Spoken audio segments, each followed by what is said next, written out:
I prefer the casual aspect of it. But cheers first and foremost. You're already like halfway through that. Jesus, dude. I like beer.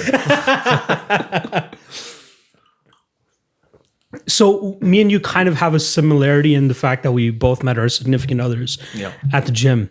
Yes, but you guys like took off like fucking immediately. Like within a year, you guys were like married, right? Yeah, just about like a year and a bit. Like as soon as I met her, anyways, like I told her right off the bat that, you know, like 2 or 3 weeks in, you know, I was like, we're gonna get married. Just letting you know, I'm like, we're just gonna give it like 2 years and then we'll probably do it. But you know, usually that scares a woman off like immediately. No, I think we were right. You're like on the vibing same, hard right away, like so much. It was crazy. Like one of the first times we hung out, we were both sitting together and like in unison, we're talking about our favorite movies, and I was like, yeah, like Nacho Libre, and she's like, I fucking love Nacho Libre, and I'm like. And then we said Napoleon Dynamite, and that's a very like cult movie too. Yeah, so if you can find two people that actually like that. Loved it. Like it's one of my favorite movies, obviously. And then in unison, we both said Hot Rod. Like, oh my god, the Andy Samberg movie. Yeah. We both said it in unison. We still watch that movie. Like, I don't know, maybe we sat down together and watched it like 4 or 5 times, and every time we fucking die laughing. It's so funny. But yeah, it was kind of one of those moments you're like, this is the one. This I fucking love you. That's pretty much what happened. I love you. That's awesome. And she was just visiting up here from Montana or whatever, not just right? visiting. She was actually going to school. Like I've told the story a bunch, so anybody that knows me knows like exactly what happened. But she was visiting school, or she's not visiting, but she was coming to school here at CMU, like learning how to do like special effect makeup kind of stuff, like all the blood and the gore and whatnot. And she's still pretty active in it, even though she's kind of moved away a little bit into like more of the sports side of life. But yeah, she was doing that, and she was training at Primal, and I was filling in as a Muay Thai coach at the time, and you know, I'm gonna be, you know, a mature coach. And even though there's this beautiful blonde woman in my class who I want to chat with, I'm gonna be cool. So I never really talked to her that much outside of just like, hey, you know, like throw a fucking good jab, why don't you? Kind of thing. Put your hip behind it. Yeah, exactly. and like one of the first real interactions we had with each other is funny. So she's holding pads for this girl who I'm not 100% fond of. And, you know, whatever. She's long gone. Okay. Now, but whatever. So there's no rift at Primal anymore. She's long gone. Yeah. So it's whatever. But she's holding pads for her, and I walk out and I'm just like, hey, like, don't go crazy on the pads. Like, let's just throw that jab, cross, hook, cross. Like, just relax a little bit with it. Throw better form. She does the exact same thing again. Just like freaking out. I'm like, okay, chill out. Like, let's try it again. Like, one more time. Yeah. And I'm like, okay, let's try it one more time. Just bursts crying. Oh, just starts shit. bawling her eyes out. I look at Yazzie, and I'm just like, just give her a nod. I'm like, okay. And just walked away. I'm like, I don't know. It's like one of the maybe third class I've ever taught, like alone. And yeah, there's no fucking way I was doing with that. I'm like, this is too odd for me. But yeah. And then you guys like hit it off pretty much immediately. Yeah, I got her to actually take a picture for me because I had an upcoming fight that got canceled, and I needed like the fight pose. Yeah. Like, hey, you know, like, it'd be cool if you could take this pic for me. And I took my shirt off, and I'm like, yeah, there you go. And then afterwards, I asked her if she wanted to just go for a walk downtown, and you know, we walked for like hours, and it was just literally too perfect. And we saw each other again after that, and like, you know, we're barely even touching each other. We're just talking nonstop, and it was literally perfect. But you know, from there, it really just snowballed, and you know, there was all this drama about her not being able to stay in the country, and she was an illegal immigrant for a little bit, and yeah, there's a whole bunch of bullshit, and now I'm getting goosebumps. Yeah, well, because of that and seeing myself. Yeah. So what we're actually going to do is we're gonna watch Connor's last or his only pro fight. Yeah. He's still relatively young in his career. This one, what, 1 round or 2 rounds? I went 2 rounds. 2 rounds. Yeah. Let's check out how this went. But can you even remember? Like, this is your first legit pro fight. Yeah. So what were your nerves like going into this? Because how many amateur fights did you have going into this? Well, I had like 9, including my demo, I guess. You know, okay. But I had 4 that year, so I was pretty comfortable in the cage, and I was really comfortable in front of this crowd as well. It really felt like, even though I'm the Toronto guy, it like Billings really feels like a hometown for me, and they treat me. They hit me right in the back of the head. It's just a it actually hit. Yeah, that hit pretty clean. There's a good picture of it. But nice. I moved with it. But yeah, like, I don't know, being in Montana is like, it really does feel like home. So I was really comfortable. And apart with that, I've actually like really fallen in love with yoga. Okay. And as an Indian man, can probably... as the most non-flexible Indian man in the world, but it helps your jits for sure, though. It helps your jits. It helps martial arts in general, because like what's really cool about yoga that a lot of people don't appreciate is the breathing aspect of it, and just being able to breathe with movement. And doing like just doing things more efficiently. You know, you don't have to put in as much work because you're using like all of the fuel that you can put into your body as efficiently as possible. So I really fell in love with that, and that's why my cardio shot up like this is some bullshit. My fucking, I don't know if it's my internet or Fight TV or what the fuck it is. You gotta put it on like 260p, bro. Just watch a pixel move around. Well, sick. Let's see. Let's actually go to 240 and see what the fuck happens. But no, I can only imagine, especially like in these grappling exchanges. It is spazzing the fuck out. You know what? Let's keep this for fucking later. But in terms of like using the yoga and actually breathing through all these grappling techniques and even striking to begin with, right? That's the main thing to maintain your cardio for the full 15 minutes or however long you're expecting to go. 9 minutes in amateur, right? But that's very, very important, and a lot of people don't really think about it. They just thinking about that when you're striking, you're supposed to be breathing out. There's not just that, but there's like the grappling aspect of it too, where you're 100%. Going from position to position, but trying to, you're hearing your opponent breathe too. Right? So I'm sure that kind of triggers something for you as well. It gives me strength, honestly. Because even in this fight, this guy talks so much shit. The entire fight, he was fucking whispering in my ear. Is it okay if I swear? Go for it, dude. Okay. Fuck, shit, cunt, bitch. Cool. But yeah, he was chirping in my ear like the whole fucking fight, just talking to me. And in the second round, he was in my guard again, and I was trying to control his posture, and he yelled over, like, I don't know, he was from Tajikistan, so his coach was screaming Tajik at him the whole fight, and I don't know if that's the fucking language, but no, it's Tajik. I looked it up because I wanted to talk some shit in Tajik to him. And if you've ever heard that language, unless you really know Tajik, you're probably not going to be able to say a word. It must sound violent though. Now that I'm thinking about it. I don't think I've ever heard it in my life, but continue. Yeah, it's confusing to say the least. So, and there's no Google Translate for it. Probably not. Yeah, exactly. No offense to any of my Tajik fans. Yeah, Google's not looking at that country yet. No, they're just not. Put it that way. Yeah, they're getting there though. But yeah, he yelled over at his corner and he said, I don't know what his corner was saying, but he's just like, don't do anything. Wait until he's tired. He's tired. I can sense it. He's tired. This is what the fighter's saying. Your opponent. He was yelling. He turned and faced to his corner and he was talking to my corner too. He's talking to me. He's talking to everybody, like in this like awesome like broken English. And it's just like, and usually I do all the talking, but whatever. Anyways, he said that to me, and it instantly triggered in my head. I'm like, I gotta fucking calm down right now. I'm like, you're right. I gotta focus on my breathing. Right, nice. Deep breath, and I just slowed down completely, and then like all my facets came back to me, and I'm like, "You dumb motherfucker, you're fucked now." Yeah, and then I could sense he was almost like projecting. I could sense he was getting tired. He was like feeling gassed out. And it's funny. I was just talking about fight. I know, this is such bullshit, dude.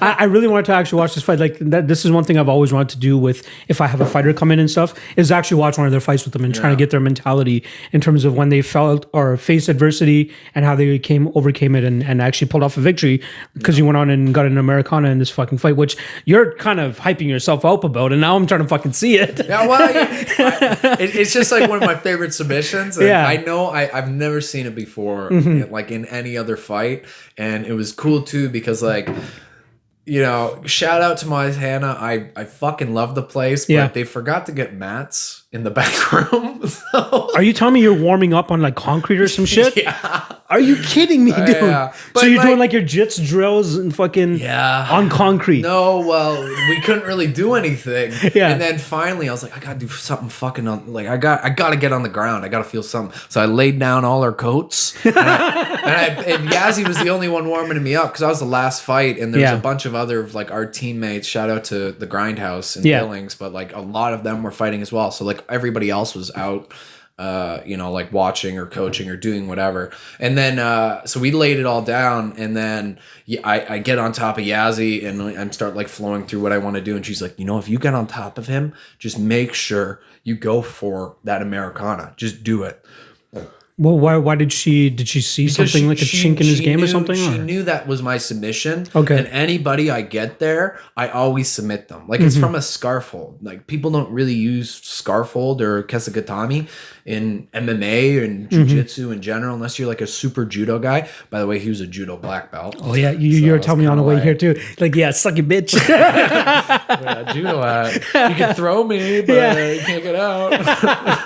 But yeah. What's this guy up to since then? Do you know? Do you look up your opponents and see what they've been doing? No, I haven't looked up anything, and that was kind of like why I wasn't super stoked on him. Yeah, because he didn't have any social media presence. He didn't have like I don't know really anything about him at all. So I'm trying to figure out where he came from. Like we know that he came from. He was in Las Vegas. He was training with actually. Have you seen that crazy knockout by Anderson Silva in Cage Wars when he throws this up elbow? Oh yeah, against Tony Strickland, right? I think that was his coach. Yeah. Oh okay. Yeah. So they were working together, and like Tony's a super nice guy too. Yeah. By the way, like he was really. All right. Cool. Well, I'm giving up on Fight TV. We'll have to watch this another fucking time because it's slowing everything else the fuck down. On my phone. And just set it up here, we'll watch it afterwards. Yeah, okay.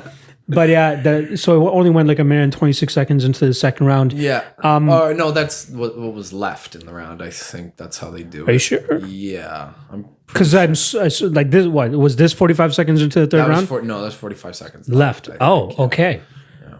I might have. They do it weird. That is weird as fuck.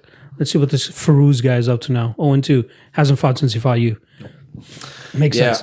like he had a fight 2 years ago, and he didn't have any amateur fights at all. I was even looking up his name in Tajik, like just copy and pasting it so I could find something. Dude, that's... And I kind of have to do the same with like Russian fighters and get the Russian thing of their name to put it onto YouTube or whatever it is. It's hard. There's just no information on a lot of these guys, especially when they're fighting on like regional promotions or promotions that are in an area that has like a ton of fights happening. Yeah. Because they just don't even bother. People just come out and, they have a fight every other weekend. Like they don't post any of the footage. So I found like a combat jiu-jitsu match, which I think they just called it that because they weren't allowed to do MMA. That's my only assumption. So are they actually striking on the feet? Yeah, they were doing everything. Oh, so it's not like Eddie Bravo combat jiu-jitsu where it's like fucking slapping each other on the ground. No, it was just MMA. Oh, interesting. but it was under combat jiu-jitsu. So I don't know. There's just a bunch of weird shit. Like dude, you're kind of lucky that you came in when you did, because like even like 2010, 2011-ish, the amateur scene was a little bit weird. Like it was like... You can do MMA, but once it hits the ground, you only have a couple seconds. And if you can't get a submission, you got to stand right back up. Wow. Some weird shit, like shin pads, no shin pads, boxing gloves. So how the fuck are you supposed to get submissions with boxing gloves and shit? Like it was very, very sketchy. Like amateurs, like, so you're kind of lucky that you're getting in now or when you did. What was your first fight? When was that? 2016. Adam Heroes. Duncan. Yeah. So Heroes and Ace were like the first amateur ones that were trying to do it properly. Yeah. Do you remember the restrictions that they had in that? No elbows. There's no elbows in any amateur period, but they were shin. I had headgear in the Heroes one, and that was in Ottawa, and that fucking sucked. I think one of my friends was on this group. They ran it pretty well. Like I knew the guys that were running it as well. It's the whole Wama crew over there. Yeah, and Patrick, he was my teammate at the time. Patrick Hunters. Oh, he's pro now too, right? Yep. Yeah. He's great. He's a cool dude. Ergus, that's my motherfucker right there. Oh, for real? He's my dude. Like I fucking signed him up to the gym that he's at right now and stuff. That's funny. Do you know much about him or anything about him? I know I've heard the name. I can't recall. Let's see his face. 4-0. The Rhino, dude, undefeated as an amateur too. Came in with a wrestling wrestling background, high school and stuff, was training out of Rev. I'm not sure if you know of Rev MMA, but they're like a more like a family friendly, get fit type of thing. He came from there to us. He goes, yo, I can't get any fights with these guys. Yeah. I heard you guys, you know, have some good like pro teams and amateur teams and stuff. Comes in and starts wrecking house immediately. Like ridiculous wrestling. Ridiculous cardio, and now this past year he just won the IBJJF's gold for his division. Damn, killer kid. Yeah, didn't fight all of 2019 because he was strictly focusing on his jiu-jitsu. Yeah. He was supposed to actually fight PFC this weekend, but he got a cut and he can't compete. Are you gonna go out to that card? Yeah, I'm gonna. Yeah, do you have any teammates or anything fighting on that? No, but there's a Amir Bani from Open Mat. And, okay. Yeah, I've worked with him a few times. A really great guy, and you know, I'm excited to see his fight. Like I know some of his fights aren't up there, but he's I think he was like 7-1 as an AMI. That's the record that he told me. I think maybe who's it against right now. Amir, yeah, right there. Amir Bunny. Yeah, he's really great. I haven't heard about this kid before. Yeah, 7-1. Damn. It's not often that you see guys going over 5 amateur fights nowadays. Yeah. You're one of the few. I think, what did you have, 7? So you said 9, right? Yeah, but like I lost the first 2 and then I took a year off and then I still had experience, dude. Yeah. Right? Yeah, it was good. It was still good. Experience. And I saw in the documentary that you were saying that you lived somewhere else when you had those 2 fights. Then you came down to Toronto and started to make it a little bit more of a real thing. Where were you before? Yeah, well, I lived in Tottenham, which is a really small town. It's like the smallest commuter town to Toronto. Is it closer to like London? No, it's like right between Orangeville and Newmarket on Highway 9. Oh, okay. So you're up a little bit more north. Tottenham Road. Okay. I don't go that much north. Yeah, I mean, I think I've been to Barrie one time to watch Bellator up there one time, but that was about it. No, I've heard the name, and then obviously there's like the English. No, I didn't expect you. But yeah, like it's like 5,000 people. Okay. So like I was training there till I was like about 16, and then I kind of got not kicked out of the gym, but. Shit. I did that demo fight because I was like driving to another gym and like kind of working with them, and I didn't let the first gym know that I want to do the demo fight because I didn't feel supported by them. And then he found out eventually, you know, because I had a broken nose and a black eye, and shit. Like, what happened? And I'm like, football. Sure. Like, yeah, the cage. No, okay. Yeah, so that he wasn't cool. And then I trained at Empire MMA for a while. Well, Lachlan. Pardon? Lachlan Cheng. Or Kara Kirsch, I think was there too. Empire. That's in Toronto, right? Like no, it's in Barrie.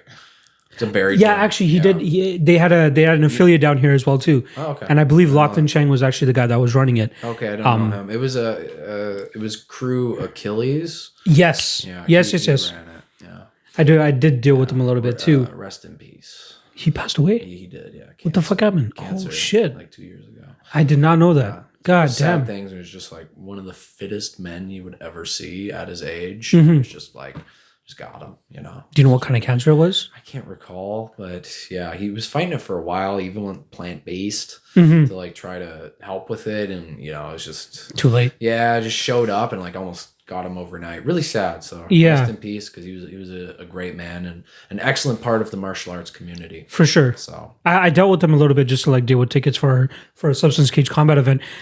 Super nice dude. Yeah, met him maybe once or twice. Heard a lot about him too. Is there anybody else that you know on this upcoming card though? I haven't really looked at it, to be honest with you. George Brito. He's a beast, Toronto BJJ. Oh, okay, cool. I didn't know that. You know about? I know. Imperado. I've seen Adam DeFried's fight before. Oh yeah. And there's Tony. Yeah, crazy though. He's fighting a kid that's 16-8. That's wild. And he only has 6 fights. I'm surprised. What's his last couple fights like? Tony or the other guy? Tony. Let's see. And I guess the other guy too, because then kind of changes things. Oh, he's bleached out too. Oh man. Lost to Charles Jourdain's brother in TKO. That kid's talented as fuck too, Louis. Yeah. Very, very good.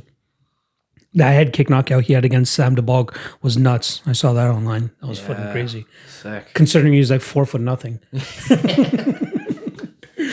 Is he coming here next week or something? His brother. Oh, his brother. Okay, I was gonna say I don't know if you should be talking like that. Yeah. I'm curious what this other guy's record is because he must have lost at least the last few. The last commission that we used to have in Ontario would not approve that fight at all. Cheers. Like, that's how hard it was to do MMA back in the day, just because the commissioner was just such a bitch to deal with. Like, this guy's not experienced enough to fight this other guy. We're like, as matchmakers, I think we know who would be good for each other, right?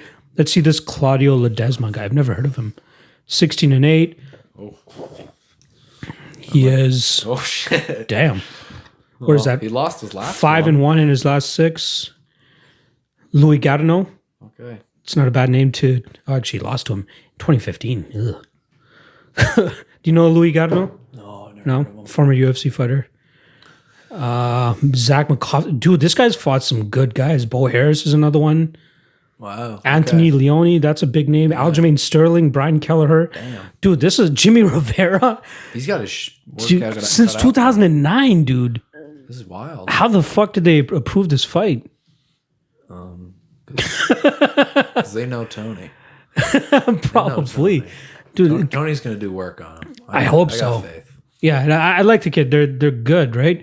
There's the Emperado guy that has a bad name for himself. I'm sure you know about him, but not really cheering from there, I should say that. I'm interested to see. Have you been to a Rebel before? That's where they're doing it at. Yeah, I saw Vince Staples' show there once, and then I'm gonna act like I know who that is, but continue. Yeah.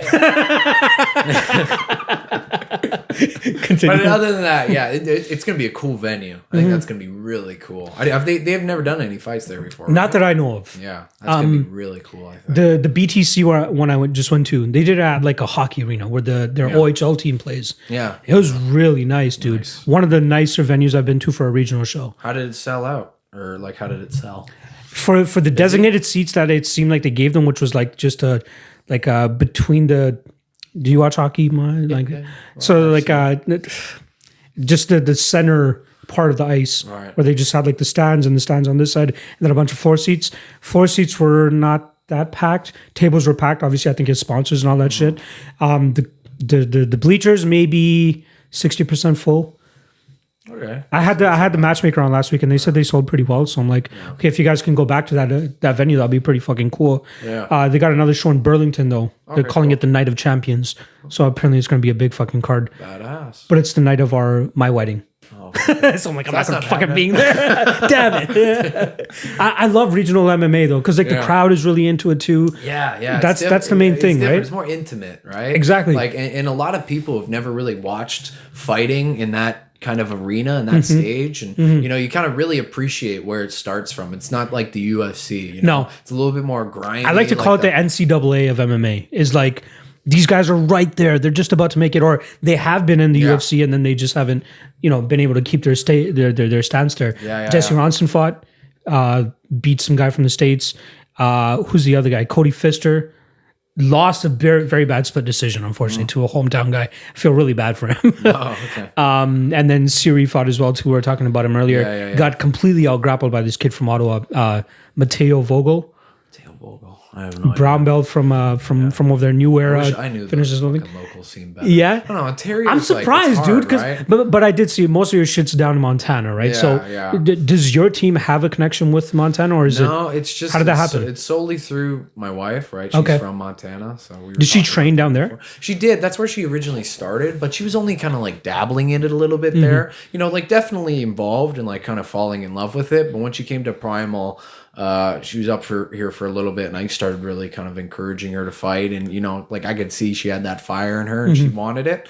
So once she got kicked out of Canada, she went back down there.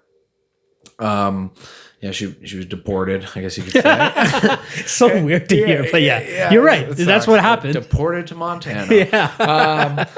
But she started getting. She had her first fight on a card with me in it was like March of 2018, I think it was. Yeah, so close to 2 years ago. Yeah, and it was pretty cool. And now she's got one set up in April, most likely. It's not really set in stone yet. We're looking for something for early spring. It's so hard for girls. She's still on AMI, right? Yeah. And she's like, like for women too, it's like their weight classes seem to just not matter. Everybody just fights at 45 or from what I've seen, anyways, because like. I don't know. There's just not enough women around to like fill up more divisions, so they just. Well, what division should she fight at? 35 is what 35? She should do. Yeah, she be a big 35er. Interesting. But yeah, she'll be a big 35er or like an average sized, I think 45er, maybe a little small compared to some of those girls. Yeah, she's like 5'9.5". Holy shit! And, yeah. That's actually that's not that bad. Most of the girls that I know, at least in the scene, are like 105ers, 115ers. Yeah. Even one of the girls that was at our gym, Anastasia Nicola Kakos, fights for Invicta now, just because she can't get any competition here. She just keeps wiping the mat every time she fights out here because she's like murdering chicks. So Invicta finally calls her up, but now she's having issues with like visa, getting back and forth from the States because they only run fights in Missouri, I think it is, or Kansas. Invicta, right? Yeah. So it's unfortunate about that. Hopefully your girl can find some fights and stuff like that, dude. Yeah. Like we're like, it's funny because in Montana there's like a small group of girls that all know each other, and they kind of all just cycle between, like just a round robin. yeah, like it's around that. So like we've been looking at this one girl for a little bit, and we've seen her, and I'm like, you're gonna fight her eventually. You know what's gonna happen. So she's a possibility. I don't want to mention names or anything, just in case. But yeah. You guys are trying to schedule something for down there. Yeah, okay. or in New York. Like there's a card April 10th, and I would love to see her on that too, because she'll be ready for it. She's putting in so much work right now. Like she's in a fight camp. She's in fight mode. But just there's nothing set, and it's frustrating as fuck. For sure. I just really, especially when you don't really have anybody in the crosshairs. Yeah, and you're just like, okay, I'm just working to eventually have somebody in the crosshairs. Yeah. So she's just like she's getting Shark Tanked, and it's like, for what? What about you though? Do you want to fight by the end of the year again? Yeah, for sure. Like I'm thinking like late summer. Like I'm dealing with not necessarily any injuries right now, but just some like kind of nagging problems I've had. Every fucking fighter has that. So it's I was so active last year. I needed to give myself like a couple weeks the first couple months of the year to actually kind of recuperate and not take. Dude, you're still young as fuck, so there's like no rush at all. And I'm full time in school. So that's another thing. Yeah, for all of my last fights, I was full time in school doing 6 courses a semester, and for my pro fight, right, that was 6 courses in the semester. I'm training minimum 4 hours every single day. Damn. And then come the fight, it was actually during my exam season. Oh, fuck. So I had to move all 6 exams to the first week of the exam season. So I did 3 in one day. Oh, fuck that. And then I flew out, and this is all while cutting weight. Oh. And then I flew out, and then, finally got the fight and the win, and it was all worth it. Oh my God, the fucking stress. How did the exams go? They all went well. It's funny. I'm like the most average student you could ever imagine. You just get by. Well, no, not just getting by. You look at the class average. That's where I am. So depending on how everybody else is doing, that's just about where I am. That's fucking jokes, dude. Do you have? What are your plans with school though? Like, are you trying to achieve? What are you in for? Criminology. So I'm gonna get a beautiful piece of paper. I'll put it up on the wall. It's gonna look like one of these. Yeah. You'll turn and you look at it and be like, God, that's nice, isn't it? And He's a fucking intellect. But you're not gonna take that down and like run it over to somebody and be like, hey, I got this. Yeah. It's gonna be a cute thing to kind of put up on the wall and like kind of show off a little bit. Is it more like a backup plan type of thing? Is that what you're looking at? Is plan. I'm just gonna succeed. Fight. Yeah, I'm gonna either be training people or I'm gonna be fighting myself or doing both. So, nice. I'm gonna own a gym one day with Yazzie, and I have a personal training business that I'm doing really well with actually. Sick. Considering like I can't really dedicate all of my time to it, but I'm doing like 12 sessions a week with people right now, and that's more than enough to get by. And it's cool because when it's your own business, you can pick the slots when you work. So exactly. I can work around my own training, and then I still get to, do what I love, which is truly just teach people martial arts and get them passionate about it. So, well, what would you say you enjoy more though, fighting or actually training people? The fighting gets me more excited. Yeah. But the training people is more rewarding. So, it's apples and oranges kind of thing, I jump topics a lot, so just don't mind me. Hit me with it. You're saying you're cutting weight and stuff. How much do you normally walk around at? Are weight cuts tough for you? I know weight cuts are always tough for some people, but in terms of for yourself. So at the start of this year, I started putting on a lot more weight just because I was actually weight training for the first time. And I'm doing that down at Fortis Fitness, which is a phenomenal weight training facility on the east side of the city where, like, if you're an athlete that wants to cross train and get strong as fuck, like that's where you go for it. Because the room in there, like you just know, okay, that's a professional hockey player. Okay, that's a professional marathoner, like whatever, I don't even, professional marathon, is that a thing? Probably. I'm sure there's one there. For sure. Professional curler. He's there. He's just doing this. He needs some strength and conditioning. Yeah, like for 3 hours at a time. He's just throwing a sandbag. But pretty much. But like jokes. It's a really cool gym. So I put on I maybe at the start of the year I'd walk around maybe like 167, and I was kind of like a skinny fat guy. Like if you look at some of my fights, I could even see that. I'm like, you're not the most built dude, but you are like, I was like, you're tall, you're lanky as fuck, dude. But now, like, I got like more of an athletic build because I'm trying to like really kind of build like, I don't know, my muscle, and with that, like you get a little bit more weight. So I jumped up to the start of my fight camp. I started at 182, and then I cut down to 172. That was just, cutting a bit of peanut butter out. Like all MMA fighters kind of carry a little bit of fat on them just because of the nature of the type of workouts that we do. You don't usually see someone who's like crazy defined. No, not everybody's Yoel Romero, but exactly, right? But it's kind of interesting in that regard because they're super athletes, but it's just like you don't really, you got a six pack, but it's not like a six pack. Yeah. So and then I get down to 172 and then down to 167 for the fight week, and then I cut 12 pounds, and then usually on fight night I'm just about 170. Well, what is your cutting program like? The fight week. For fight week, so I like to think that I do it a little bit more intelligently than other people do, because I'm just not about like the cutting 10 pounds in a day. I like that works. There's no doubt about it, but there's so much science and research that you really can't fully replenish your body in that time in 24 hours. It's just not possible. Like the food you cut out, the water you cut out, or your sweat out of your system, like you're losing so many minerals when you do that kind of stuff, like drinking distilled water. I find that shit crazy. Yeah. Like you're literally just bleeding yourself. Water loading and shit? Well, I water load. Okay. That's different. Okay. Because you're not losing minerals that way, but drinking distilled water, there's no minerals in that. Okay. So, like, I don't know. Like, I've talked to a few people, and this is kind of my program, but about 10 days before, I'll start drinking about 8 liters of water a day. And then I cut down to 4 liters of water, and then down to 2, and then down to about 1 liter or half a liter, and that's a day before. And then the day of, I don't drink anything, but I'm also plant-based, right? We mentioned that before.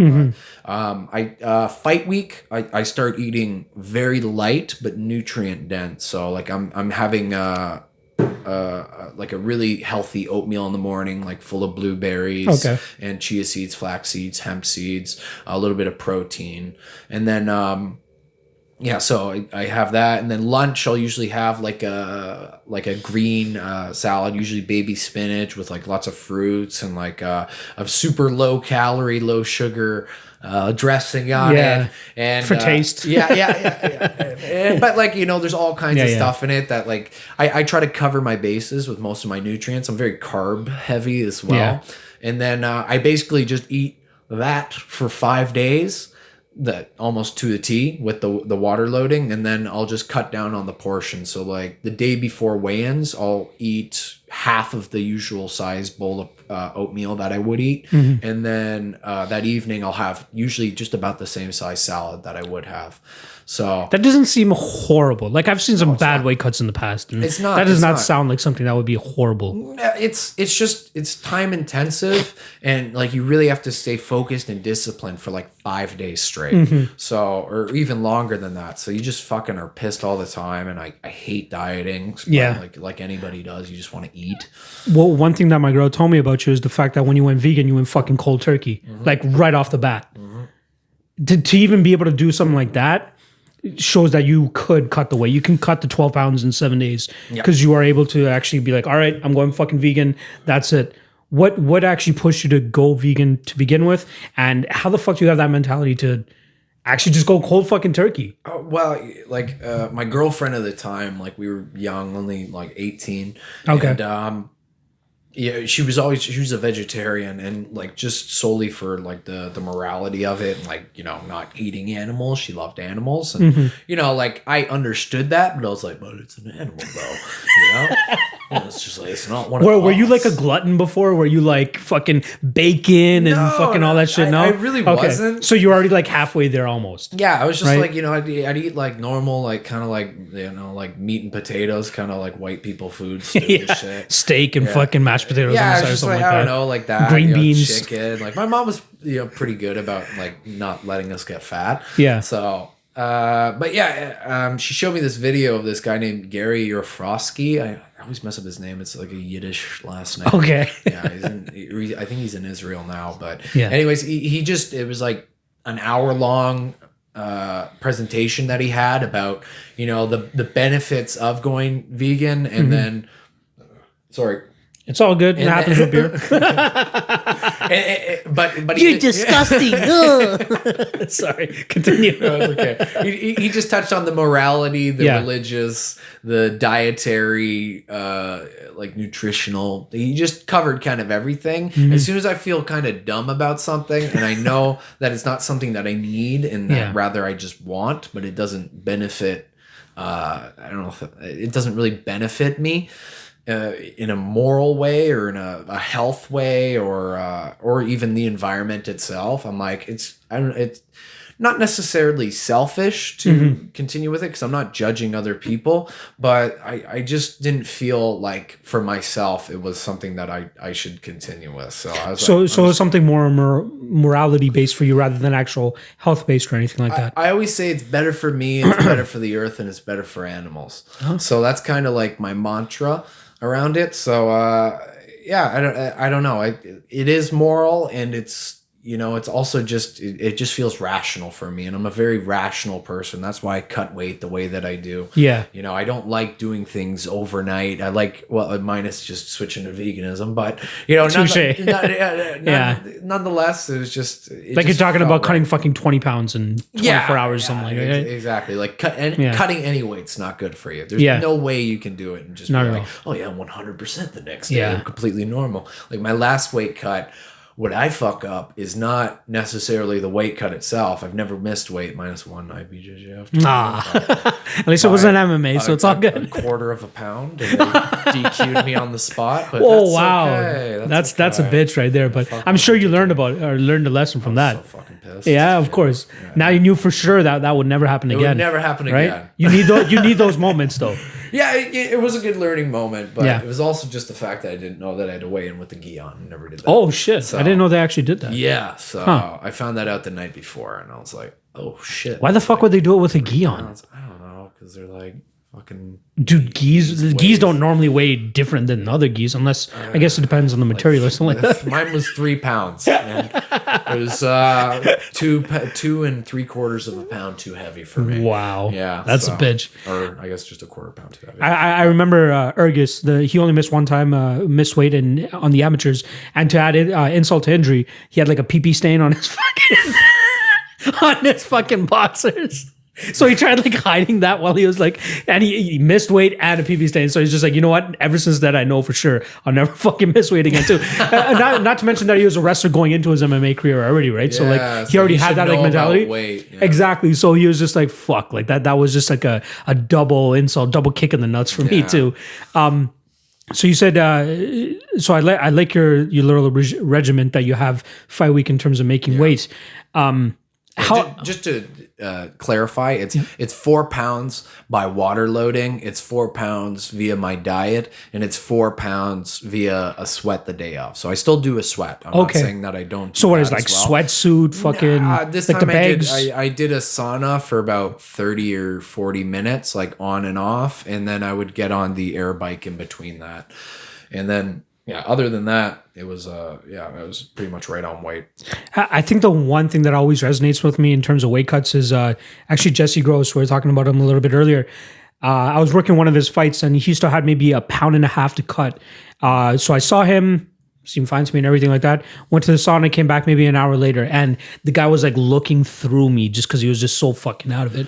He was like one of those like dense fucking like Hector Lombard looking motherfuckers, right? For real? Yeah, just fucking stacked. And like literally just 1 pound later, 40 minutes later, the guy's just like zombie mode. Get me to the fucking scale, let me weigh in, let me get my nutrients back into my body. It's pretty brutal. It's pretty brutal for sure. Are you for like getting rid of weight cutting? Like, what do you think of like ONE's thing? Do you know ONE's policy regarding it? Yeah, but it still doesn't work, and it's not. I don't know if they really enforce it all that heavy. Because they do it year round, though. They test these guys year round. Like Demetrius Johnson now fights at 135. I'm pretty certain. Oh, I didn't know that. So like that's how with these guys they're fighting a weight class above. Even Ben Askren, when he used to fight for them, he went from 170 to 185. Yeah, because they're like, all right, everybody has to go up in weight now. You guys are going to be tested year round. So. I like it. I like it a lot, but I feel like there's workarounds for it for sure. That like people, but I think it's good for the sport to get at least minimize the amount of weight cutting that a person should be doing, because they had that one guy die, right? Exactly, and one. Yeah. I think that's what actually triggered them to actually change it. Yeah. Knock on wood, we never get that in the UFC or anything like in the North American region. Yeah. But I think that's what it's going to take for them to actually be like, all right, we need to legitimate. I think California is actually trying to do something. Yeah, I heard about that as well. You're not allowed to be more than 10% of your weight on weigh-in day or something like that. Well, UFC already has like a policy that it should be something like that, right? It's something similar to that. But they just don't enforce it, it seems like. Not at all, anyways. Yeah.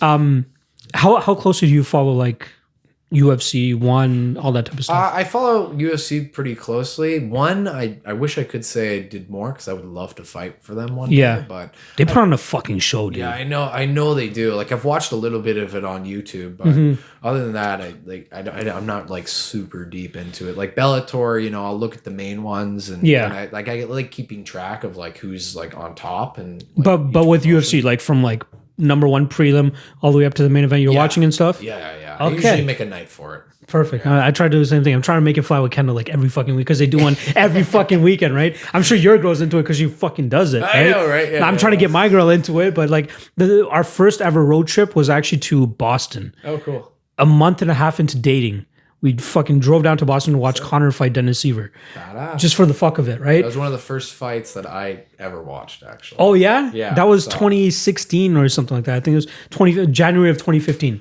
I remember it was winter because it was a fucking winter storm as we're driving down to Boston, like fucking idiots. Yeah. But how old was I then? 2016. That was like right before your amateur fight, one of your first amateur fights. Yeah, it was. Yeah, so 4 years ago. You're 18, dude. I was watching it before I was going to like one of my jiu-jitsu tournaments.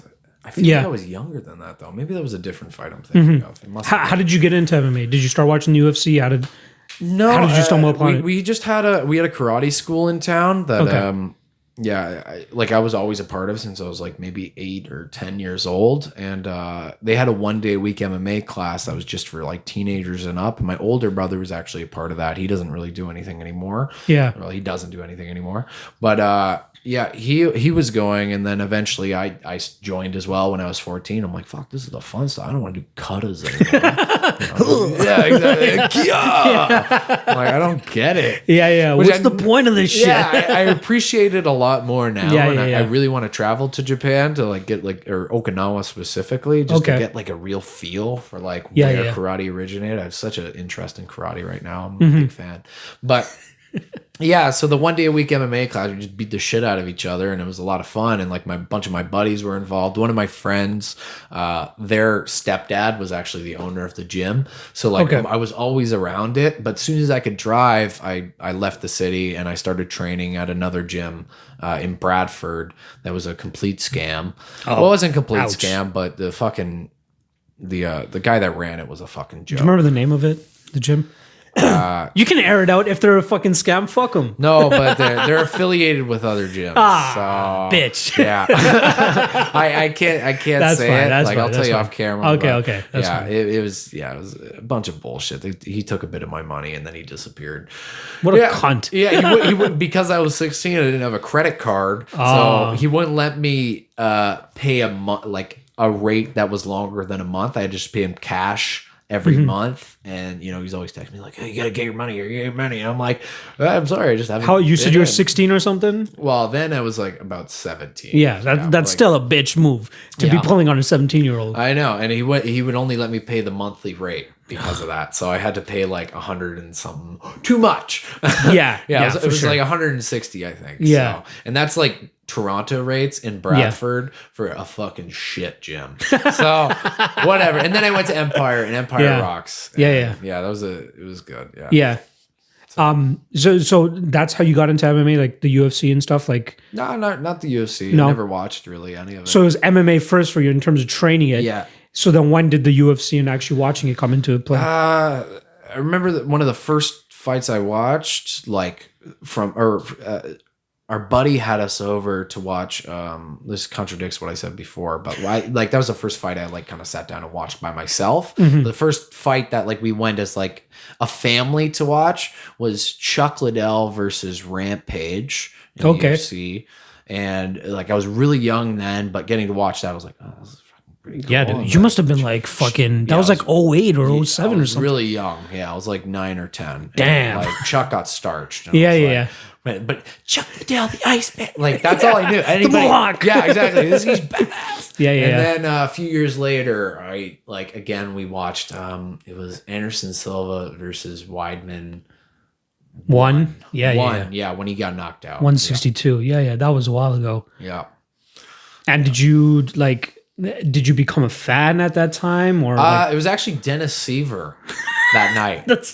Yeah, as random as it is. Wait, was he fighting? Who did he fight that night? I don't know. Do you remember? He threw a spinning back kick, and he fucking put this guy down with a spinning back kick to the body. And I was like, "Holy shit!" I remember that was his thing. Yeah, that was his thing. But he built like a little troll. Oh yeah, yeah. And he put the guy down, or maybe he finished. I don't know if he finished him with it, but I know he hit him with one. Yeah. And I went to our gym the next day, and I'm like, "Oh my god." I'm gonna do this spinning shit. back kick down. I can't throw a punch, but I'm gonna throw a mean spinning back kick. So, you just want to do Taekwondo? I'm like, let me see what that was, dude. Yeah.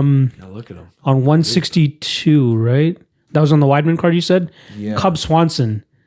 That was a Silva Weidman card, so he lost that fight. Okay, but he hit him with that. Yeah, that was enough. But I remember that so clearly. I'm like, this Dennis guy's a fucking badass. And it's funny. I don't even remember Cub at all in the fight. No. Yeah, and he won it. I'm sorry. Yeah. Frankie versus Charles was on that card. Munoz against Boach. Damn, that was a badass card. Andrew Craig against Chris Lieben. Jesus. Gabriel Edson Gonzaga. Barboza, look at him. Yeah, against fucking Oliveira. Yeah, that was a leg kick. That was one of his leg kick finishes.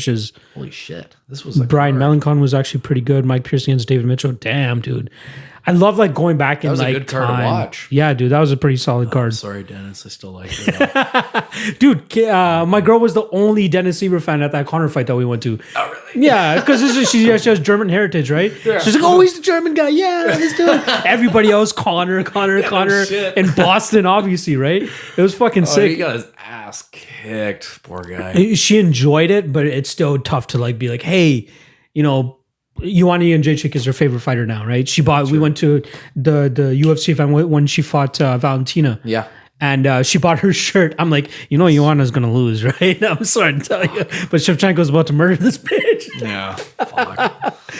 She didn't get finished, though, did she? She didn't get finished, but she got outstruck or even handled pretty much grappled, too. I actually I did recently just rewatch that fight while I was doing my cardio. Is there anybody that you try to emulate your game after, or... I like looking at certain aspects. Like I was saying, I'm getting really I'm really interested in karate right now because they deal with wrestlers so well, and I like the how so. I don't know. It's just who's taking down Stephen Thompson, who's taking down fucking the dragon, Lyoto. Machida. Yeah, who's taking him down.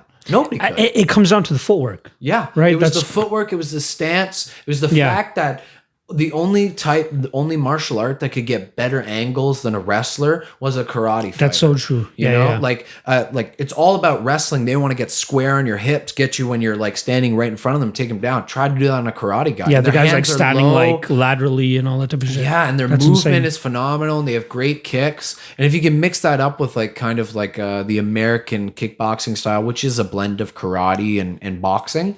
So I was just really, really interested in it. So I've been looking a lot at that, you know, like playing with some different kicks that I haven't really thrown before, but something that I can snap up a little quicker. I've never felt confident throwing like hard round kicks.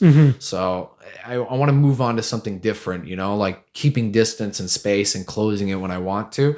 But yeah, I don't know, just stuff along those lines are pretty interesting. I don't really like Muay Thai style of striking where it's like the movement is kind of secondary to it, and it's really more about just like hard counters, if anything, like absorbing and throwing it back.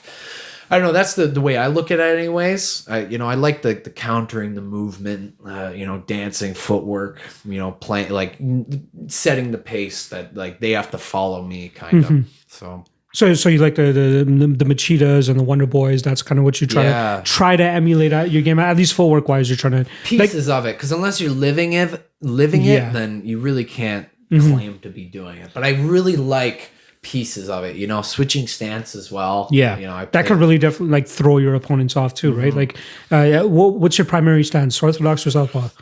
It's mostly orthodox, but you try to like to fuck around in the southpaw stance too, right? And for like a weird reason, I did southpaw for I don't know the first 3 or 4 years of my training. Just because I wanted a really strong jab. So I was like, I'm going to have my right hand as my jab because GSP had a really strong jab. Fucked up Josh Koscheck with the jab. Fucked up Jake Shields with the jab. It was just a jab. And I was like, fuck, man, a good jab matters. And I'm like, but I don't feel like I can do it as good with my left. I'm just going to do it with my right. So I did southpaw. It was odd. But now, by virtue of that, I'm pretty comfortable in both. I love Wonder Boy's ability to switch stances mid-combination. So cool. That shit's insane. Yeah. Like I watched Max Holloway too. That's Holloway. Another like he's my favorite. He's by far my favorite because the way he mixes in his footwork with his striking when he's just flowing, like walking you down while throwing nonstop punches, but he always has his feet under him and he's always getting these really tight angles on you. It's like that type of footwork is, I don't know, so impressive. He's continuously getting better too. Like it's insane with that kid. Like we saw him grow up in the UFC pretty much. He came in 4-1 and now has like fucking 20 fights almost in the UFC. Came champion and now he's hopefully getting a rematch again against Volkanovski. He needs to do something different with his style though, just so he doesn't take so much punishment. Because like he eats a lot of shots. He eats a lot of shots, but like he usually gets the better of it. But I don't know. He needs to do something different. That Poirier fight was tough to watch because he was eating a lot of shots in that fight. Poirier hit way harder than him. Like you listen to Joe watching that, and he was just like, "He's so much stronger." It's like, get it, man. Like, God, we're watching the same fight. He's just throwing him around. I'm like, God, Joe, relax. Do you have Fight Pass? Yeah. How often do you find yourself on there just watching random fights for studying purposes? Whenever I do my cardio, I'm always watching fights. And outside of that, like every once in a while, if like something comes to mind, that if I miss something, I'll usually go back to it. But I don't know. I live so much in fighting that it's just like I sometimes like usually in the evenings we watch just bad reality TV. That's one thing I've always been interested in is with fighters is how much they or the lack of fighting that they actually watch just because they live it every fucking day, right? Yeah. Me just being a fan and only like literally just doing like cardio boxing classes, that's like the extent of my training. Yeah. I'm balls deep in it. Like I'll watch like the fucking first fight on a Bellator prelim or something like that. Like I'm just so enthralled. Like 2 debuts. Yeah, exactly. That's awesome. I'm just so enthralled by it. Like I love watching fights. I don't know what the fuck it is. Though. You're an important piece of it because without you, just like why would they even have them there? Exactly. They got 15 prelim fights and half of them are from fucking wherever the hell they're fighting at. That's basically how Bellator builds out their cards. So you like Wonder Boy, you like Machida. Yeah. One thing that we're talking about on the way here is like you believe a lot of fighters aren't able to hang with your cardio, with your pace and pressure that you put on. Yeah. So do you like watching guys like Colby Covington and Kamaru Usman kind of implement the game? Because they have they are money trains for me. Like I bet on them all the fucking time. Kamaru Usman, Colby Covington, just with their style and pace, like they don't have the most technical striking, but the fact that they're able to push the pace and stay in people's faces. Yeah. Breaks their opponents, and then they mix in the wrestling when it's able to. Seeing what happened to Robbie, I don't think that's him, but whatever. Yeah, he's there. Okay, Hendricks and Robbie. Okay, yeah. But like, you see what happened to him? It was crazy. It was just like he had no answer for it. Like, he couldn't do shit against Colby. 500 punches. Yeah. Like, what do you do against that? And it just doesn't slow down. Nope. For 25 minutes straight, it's so impressive. Like the wrestler mindset and the wrestler grind, it translates so well to MMA. Yeah. Yeah, like if I wish we had that in high school as well. Like if I had, a good like striking karate school and like just a little bit of wrestling in high school, man, I'd be fucking next level murdering. Like you don't need the most technical striking, but you just need the ability to trust yourself in getting in your opponent's face and knowing that they're going to be uncomfortable and knowing that all they really have is like a one big shot that they're on their back foot, which they probably won't generate the most power from either way. So just as long as you're able to get out of that and then mix in your wrestling and get these guys down. Yeah. It's problems. It's trouble. I don't see anybody dethroning Kamaru. I'm being completely honest. Is there anybody that you can think about in the welterweight division that can take it? Colby was close, but it's going to be, they are 1 and 2, and number 3 is like down here. I'm being honest. There's no welterweights. Leon Edwards, I don't think is going to have any success with him.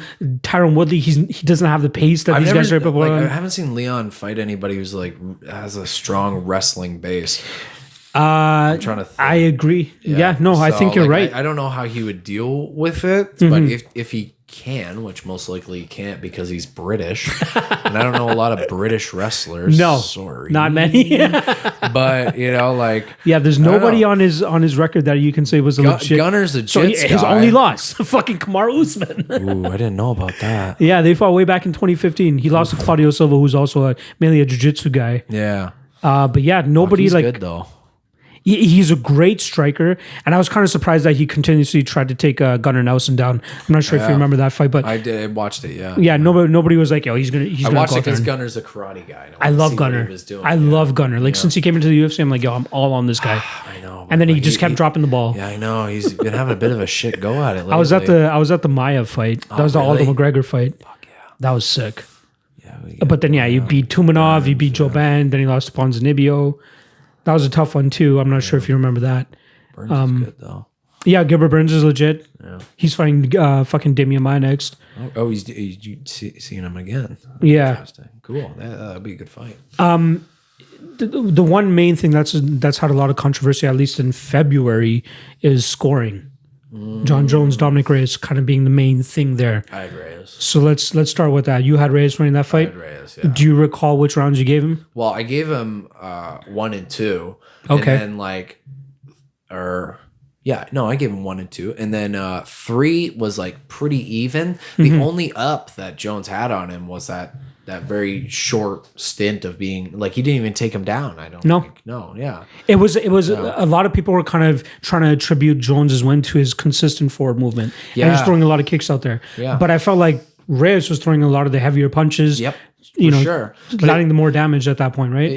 I think it was really just a matter of like Jones not like just his poker face was so perfect for that entire fight. Yeah. So it just made the punches look like they weren't as significant. And I'm trying to imagine myself as like a ringside judge looking up into it. And she's like, yeah, he's getting his head hit back and like he's getting touched up. But he wasn't like the strike differential wasn't insane. Like it was fairly close and he was on the back foot the whole time. But if you're gonna go round to round and not the entire fight, like I don't see how you couldn't give it to Reyes. And I think that's the consensus of pretty much everybody that like has any like true following. And the fact that it was a unanimous, that not even one judge side for Reyes is kind of criminal. I think so, yeah. Right? So you had Reyes as well? I had Reyes as well, 1, 2, and 3. Yeah. I thought the closest round was number 2. upon rewatching it, but I still give it to Reyes. Yeah, I don't know. What I mean? I only watched it the one time, but like when I was originally watching it, I remember I was sitting there. I'm like, it could go either way because I think just watching those second 2 rounds, I was just like, fuck, how was the start of the fight again? But 4 and 5 were easy Jones. Yeah, exactly. That's but no doubt about it. Like skewed my whole perception of the fight. I'm like, what happened at the start? Like, was it? Like, what did that? How did that third round look? Like, Reyes was on the back foot for most of it. Yeah, but I don't know. Like, it just annoys me the way that like I feel like judges look at wrestling because like Jones shot like he was like 1 in 5, 1 in 6 on takedowns. It's just like why? Like, what's the value of stopping a takedown? Preventing somebody to take you down. I feel like they don't like really look at the benefit of that. It's just like, oh, you just failed. You failed again. You failed again. Oh, but you got that one. You got that one. You got on top of him for like 2 seconds. See, that's the thing. So they say effective grappling. Effective grappling to me and you should be, okay, I took you down and I landed some good shots or I had a submission attempt or whatever the fuck it is. Yeah, there has to be some sort of like progression in the position. There's no punches, nothing. Dominic Reyes was right back to his feet. He flew up. I couldn't believe that guy though. Like he showed the fuck up. Yeah, like he showed the fuck up. How long he was just like keeping that pace on. You could tell he was slowing down. Oh, for sure. He was putting it out there, and he was throwing so much energy behind everything he was doing. I was very impressed. That guy's like a super athlete, right? He was in the NFL. He had a cup of coffee on their preseason team or something. Okay, yeah. Never made it to the full way. You didn't get drafted or anything like that. Yeah, nonetheless, like you could see his athletic background come through, and like it was, I don't know, I was so impressed. So where I was trying to take this conversation is, what are your thoughts on open scoring?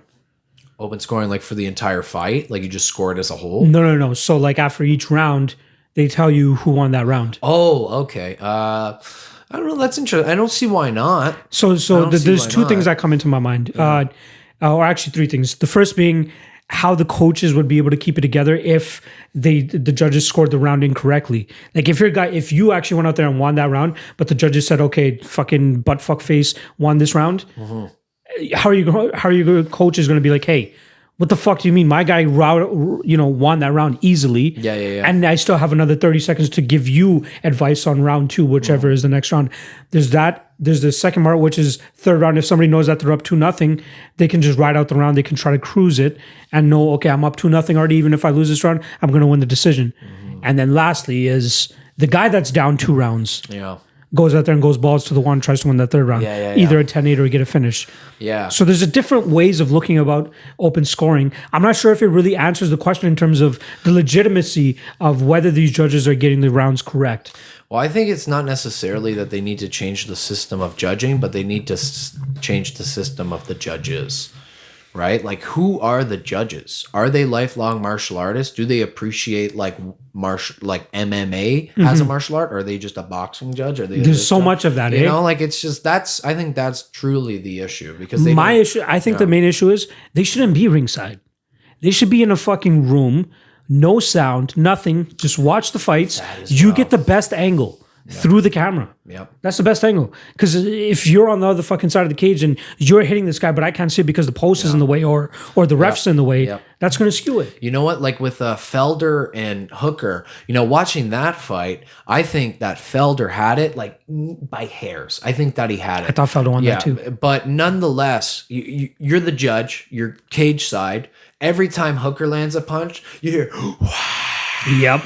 Every time Felder here lands a punch, it's just like, the one Felder fan in the crowd. like that plays on like the psychology of it. So, absolutely. It's impossible, and not to mention they're all local judges, so it's just like the bias is going to be present. So, for sure. I don't know. I think it's a hiring the judges kind of issue, training the judges. I don't know. It's something around that because the commission has all the control over that. Exactly. As they should. Yeah. And not the promotion, but nonetheless, the promotion should be able to say like, how are we going to collaborate and make this as good as possible? Right. I truly think that the it would be fixed if they did just sit in a random room with no sound and watch it through the camera, because once I rewatched that Felder fight in Hooker, I saw that Felder was actually landing a lot better in the second and third rounds. I'm trying to remember which ones. Worse too. That's the thing. Superficially, he didn't look like he won the fight, and that plays a factor too, right? But like Nick Diaz, Vanderlei Silva, all these guys, they just have so much scar tissue. Whenever they get hit, they're gonna fucking open up, and it just makes it look worse. He's like literally the whitest human being on the planet. Exactly. So every punch that lands, it's just like that's a red mark. That's a red mark. Exactly. You know, it's so fucking true. It's just like that's why Kamaru wasn't looking so bad against Colby. Colby. You know, he got some. You can barely even see if they fucking bleed. It's so true. It makes a difference. Yeah, I don't know. There's some funny shit with that. Yeah. I wasn't gonna say. Oh yeah, I saw on Facebook. I don't know, a bunch of people commenting about the last BTC about like I don't know some controversy around Adam. Oh yeah. I scored. I think I told you about that. I had Cody Pfister beating Adam Masenza. Yeah, I think he got a hometown decision there. Yeah, that's what it was. I felt bad saying it, but I even I messaged the matchmaker. I had him in here as well, and I told him my thoughts. Yeah. I'm not going to say what he said in return, but yeah. I don't know. I saw a bunch of people comment.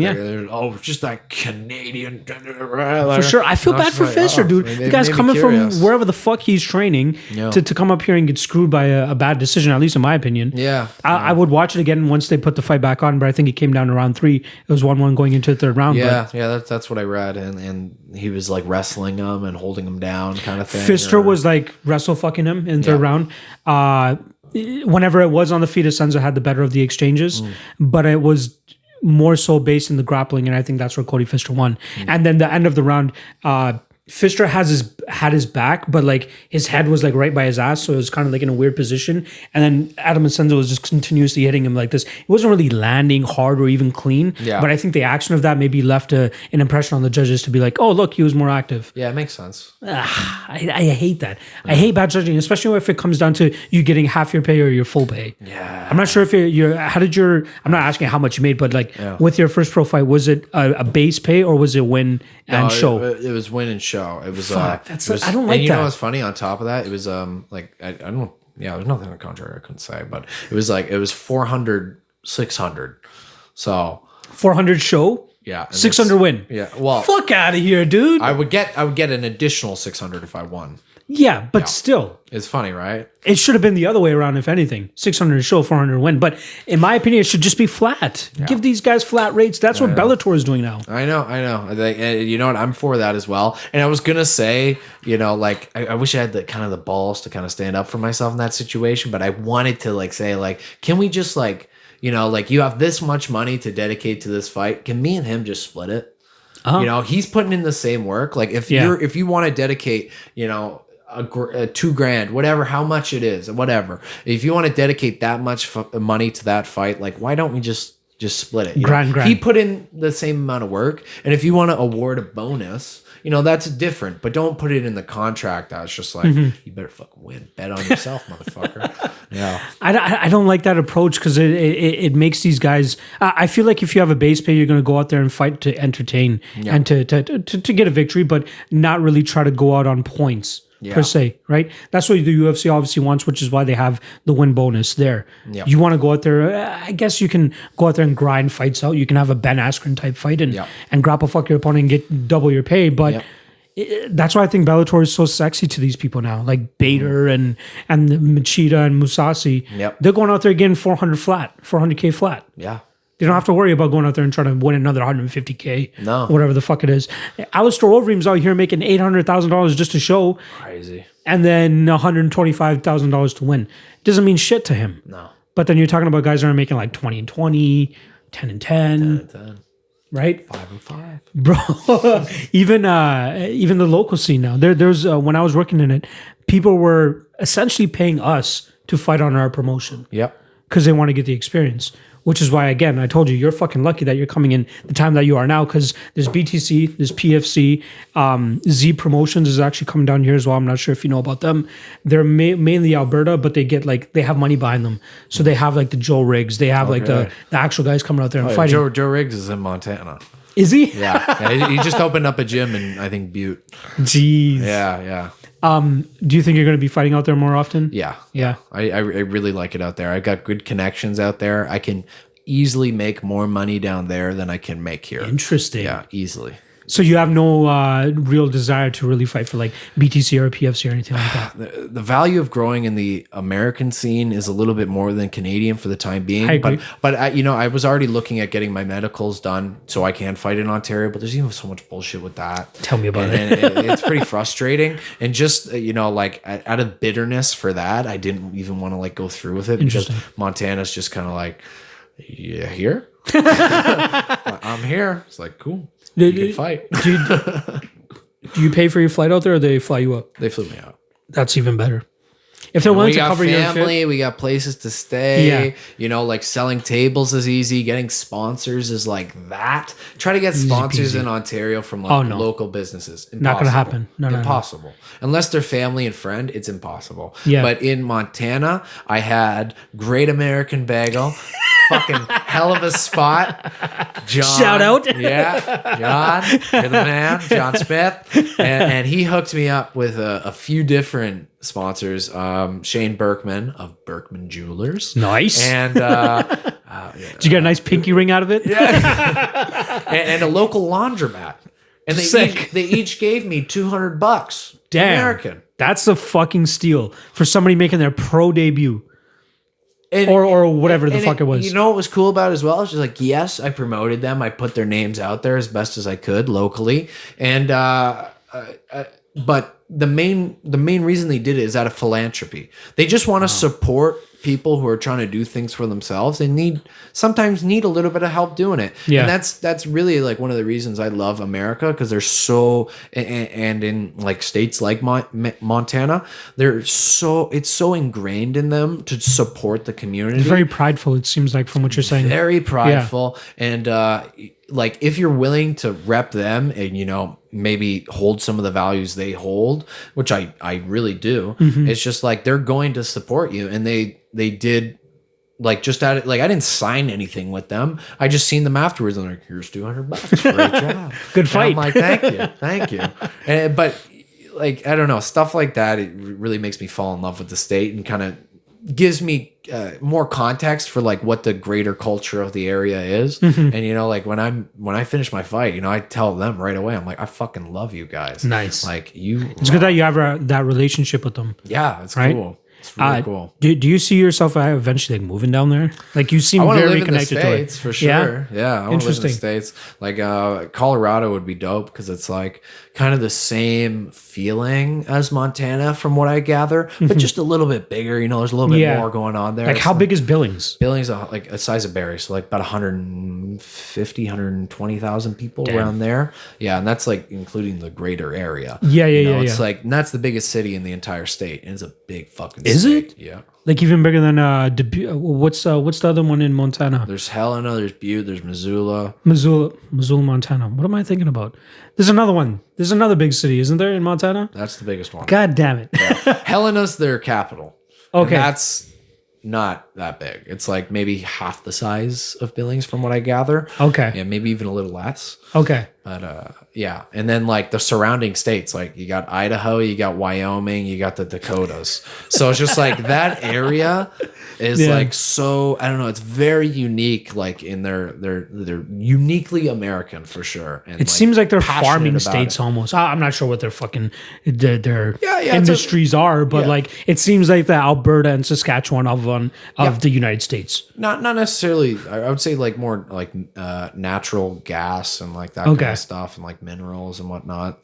I think that's kind of what they're around. But it's funny, like when Yazzie had to get her PR done and everything for when she was coming to Canada, she had to see a very specific doctor that like is affiliated with the Canadian government, and the closest one was in Colorado. So it was like Montana was and this is kind of like a tribute to like what that part of the country is like, but it was in this dead zone where it's Montana, and then all of the states surrounding it didn't have this doctor, and it was the only part in the U.S.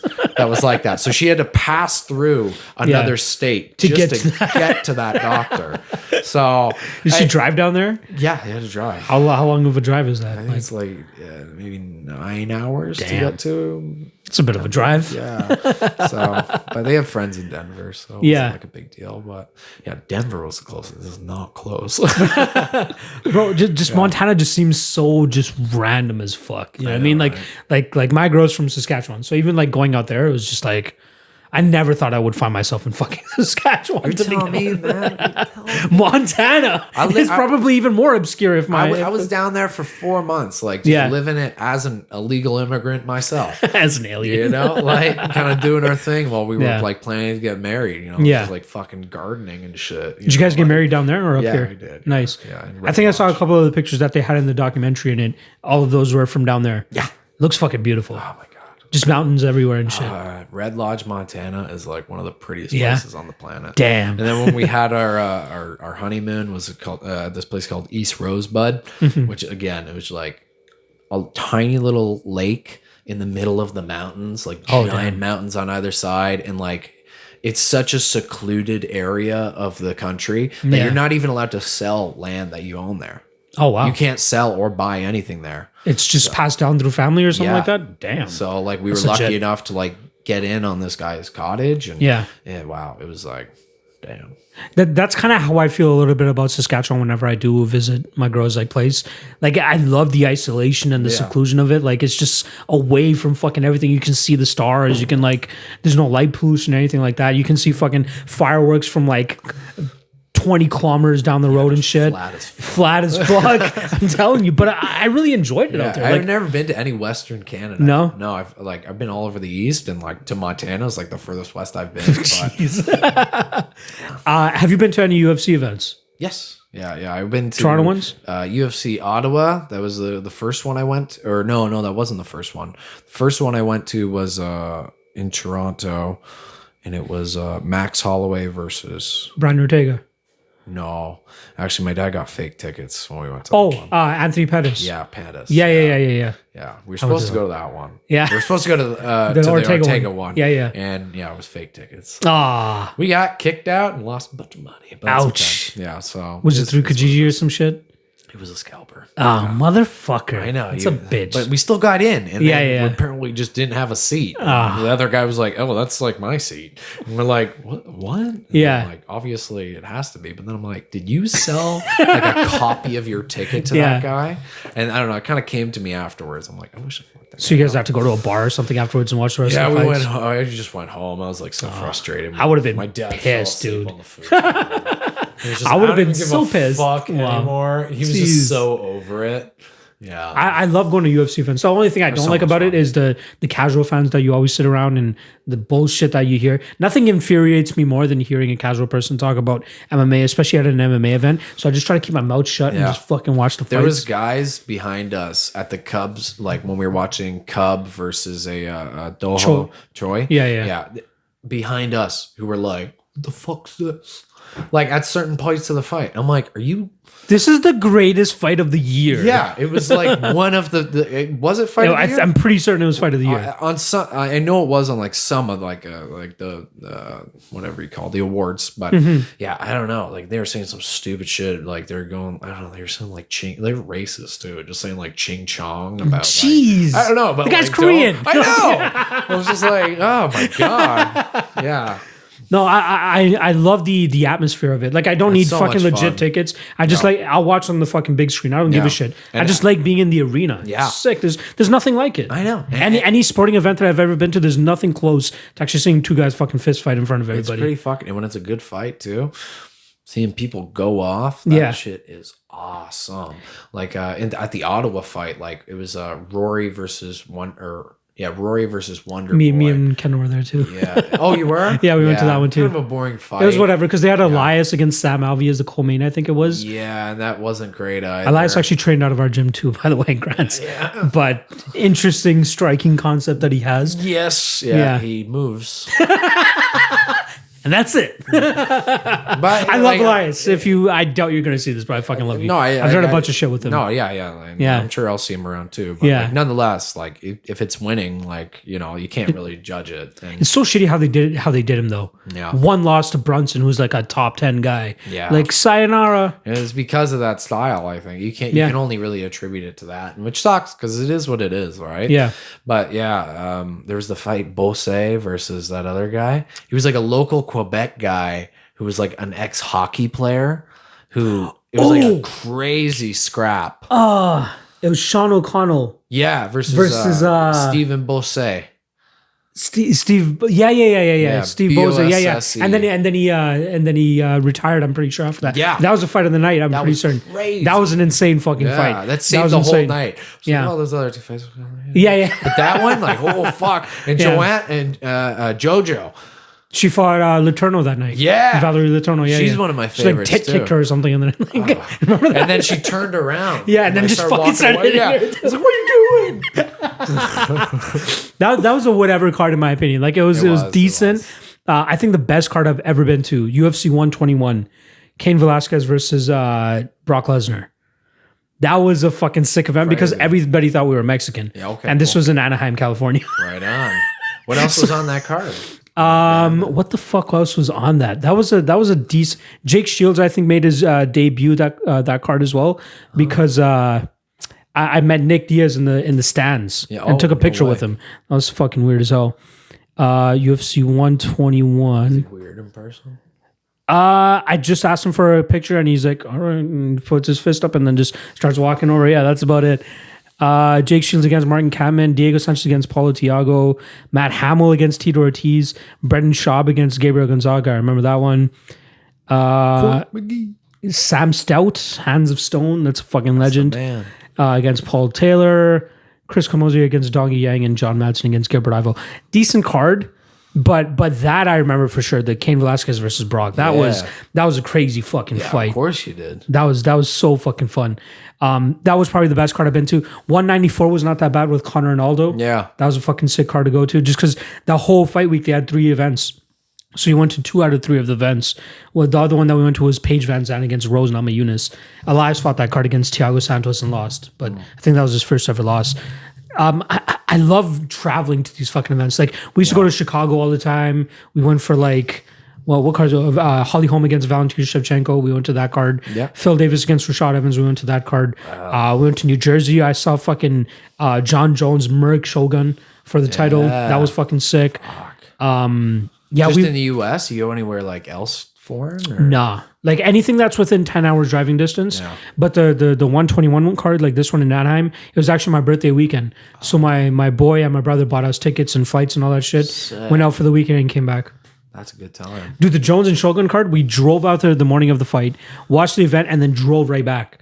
Didn't even stay. Wow. Thankfully, there was 3 of us, so we like switched driving and shit. These are animals. I know, dude. We were like balls deep into it. Is that before Airbnb? Like what? Probably. I'm pretty sure. I think that was like the second ever event that we went to because we went to Machida Shogun. Yeah. First ever one in Montreal. That was fucking fun. Sick. Do you have any plans on like going to UFC events or anything like that? Like nothing like set, you know. Like no. I don't have like a ton of like liquid cash right now. That's true. That's another thing. I'm fucking trying to pay for a wedding. You know, right?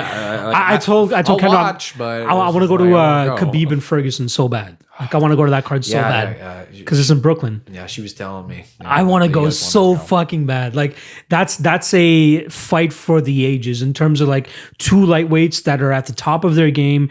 Tony Ferguson on a 13 fight winning streak. Khabib Nurmagomedov completely undefeated, 28-0 or some shit like that. Doesn't get better than that. And I think this is the toughest test for Khabib. Of course. Do you think so? It has to be. Right? Because like, how do you prepare for that guy? How do you prepare for him? You can't.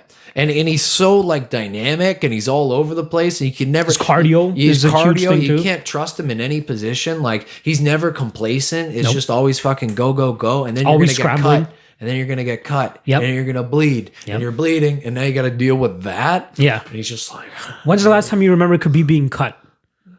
Never. No, yeah. I can't think of any fight that he's ever been cut in. Yeah. He's going to get cut here. If he doesn't get cut, I'd be so surprised. And that's only if he's like so connected to him. But I feel like he's like, he's got like that muskrat thing going for him. It's like trying to hold him down. It's like an eel, It's going to be hard for me to see how Khabib is actually able to implement his ground and pound against a guy that is as squirmy as Tony Ferguson. I don't know. Like he's just going to like Imanari roll out and just fucking, who knows? I'm throwing a wild hit him with it. I'm throwing a wild prediction out there, but I think that it might end in some sort of like Darce choke, Anaconda choke. Like Ferguson has this weird way of just like snatching those chokes up, dude. It's insane. Yeah, I don't know. Like, and Khabib was close with Poirier in that. Yeah, the guillotine. That was close. So it's like, exactly. You almost got caught in a guillotine. Yeah, exactly. Not a lot of guys get cut. Yeah, exactly. The funniest thing is everybody's always saying, "Oh, you think Ferguson's going to beat Khabib? Look at this fight against him against Kevin Lee." Yeah. When Kevin Lee actually got full mount on him, I'm like, but he still ended up going on to win that fight. Yeah. You know what I mean? Yeah. And then we can show the same thing with Khabib almost getting guillotined by fucking Dustin Poirier. Yeah, he got out of it and still won the fight. But if you get in that position with Tony Ferguson, you're probably getting fucked. I don't know. And he's just not going to slow down either. Fuck, that's going to be a good fight. I'm excited. Insane. And then like it's Joanna and Zhang, right? That's this weekend. Oh, that's this weekend. Yeah. Right. But let's talk about that. Izzy versus Yoel and Zhang against JJ. Do you have any leans either way? Well, I don't know if like Zhang's gonna get it. To be honest with you, I love Joanna as well, but I just don't think. I don't know. Maybe she doesn't have the power. Because it's volume against power here. Yeah, right? Exactly. And you need like at least a little bit of power. I don't think Zhang's gonna fall to like death by 1,000 cuts. No. Like if maybe, but like it worked against Andrade, and it's not that much I don't know, like Andrade. I think that Zhang is a little bit more technical. She's fast. Like Andrade is just fucking Vanderlei Silva style, just swinging hooks, right? Whereas Zhang, we saw in their fight against Andrade, right? Just pinpoint shots right down the middle. And then just running her down. Dude, like one of the craziest finishing sequences I've ever seen. Yeah. Was that one. The way she sprinted across the cage. Like, but still throwing at the end of her range. Yeah. And then mixing in knees, fucking like kneeing her to shit. That was insane. Yeah, she was not going to lose in China. No, exactly. It was so weird how that happened, right? Andrade wins in Brazil over Rose, and now fucking Zhang wins in China against Andrade. Yeah. I don't know. Like, who do you got? I'm not gonna like. My main thing is betting. I'm not sure if Kendall has told you about that. I've seen a little bit. Okay, perfect. So it's going to be a no bet for me considering the odds right now, which is like close to minus 200 for Zhang. Mm-hmm. I think Zhang's going to win. I don't think she's deserving of a minus 200 though. Like I think that Joanna has a really good chance of winning this fight with her volume and output. Yeah. But it's hard for me to see Joanna not getting caught in those 25 minutes. We saw Rose put her out. Zhang packs a lot more power than Rose, in my opinion. She does. It could be like the timing and precision of it and everything in terms of how Rose finished Joanna. Yeah. But you're telling me you're giving me 25 minutes with Zhang possibly landing on Joanna because she's going to have to get in and out, get her combinations off. It's going to be tough. Do you see that the clip of Zhang working with Sanchai?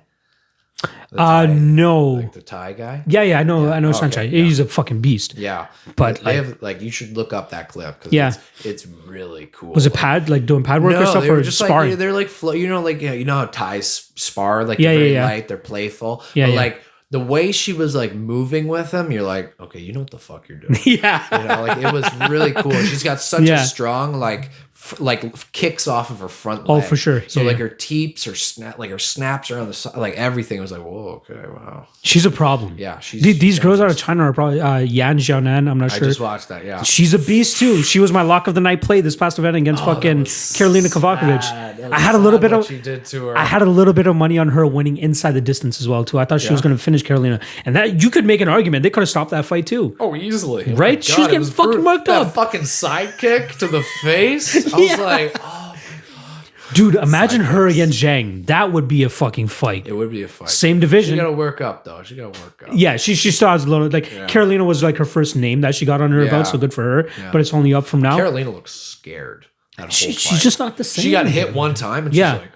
wait a minute. Exactly. Just like, what weight class are we in again? Like, bro, she almost broke my heart with that post-fight video. I'm not sure if you saw where she had like her eye fucking patched up and shit. She was, this is the first fight where I don't feel okay. I'm like, oh, Jan murked you. I love Carolina. Like she's one of my favorite fighters, but like she's never evolving. Yeah. That's the one thing.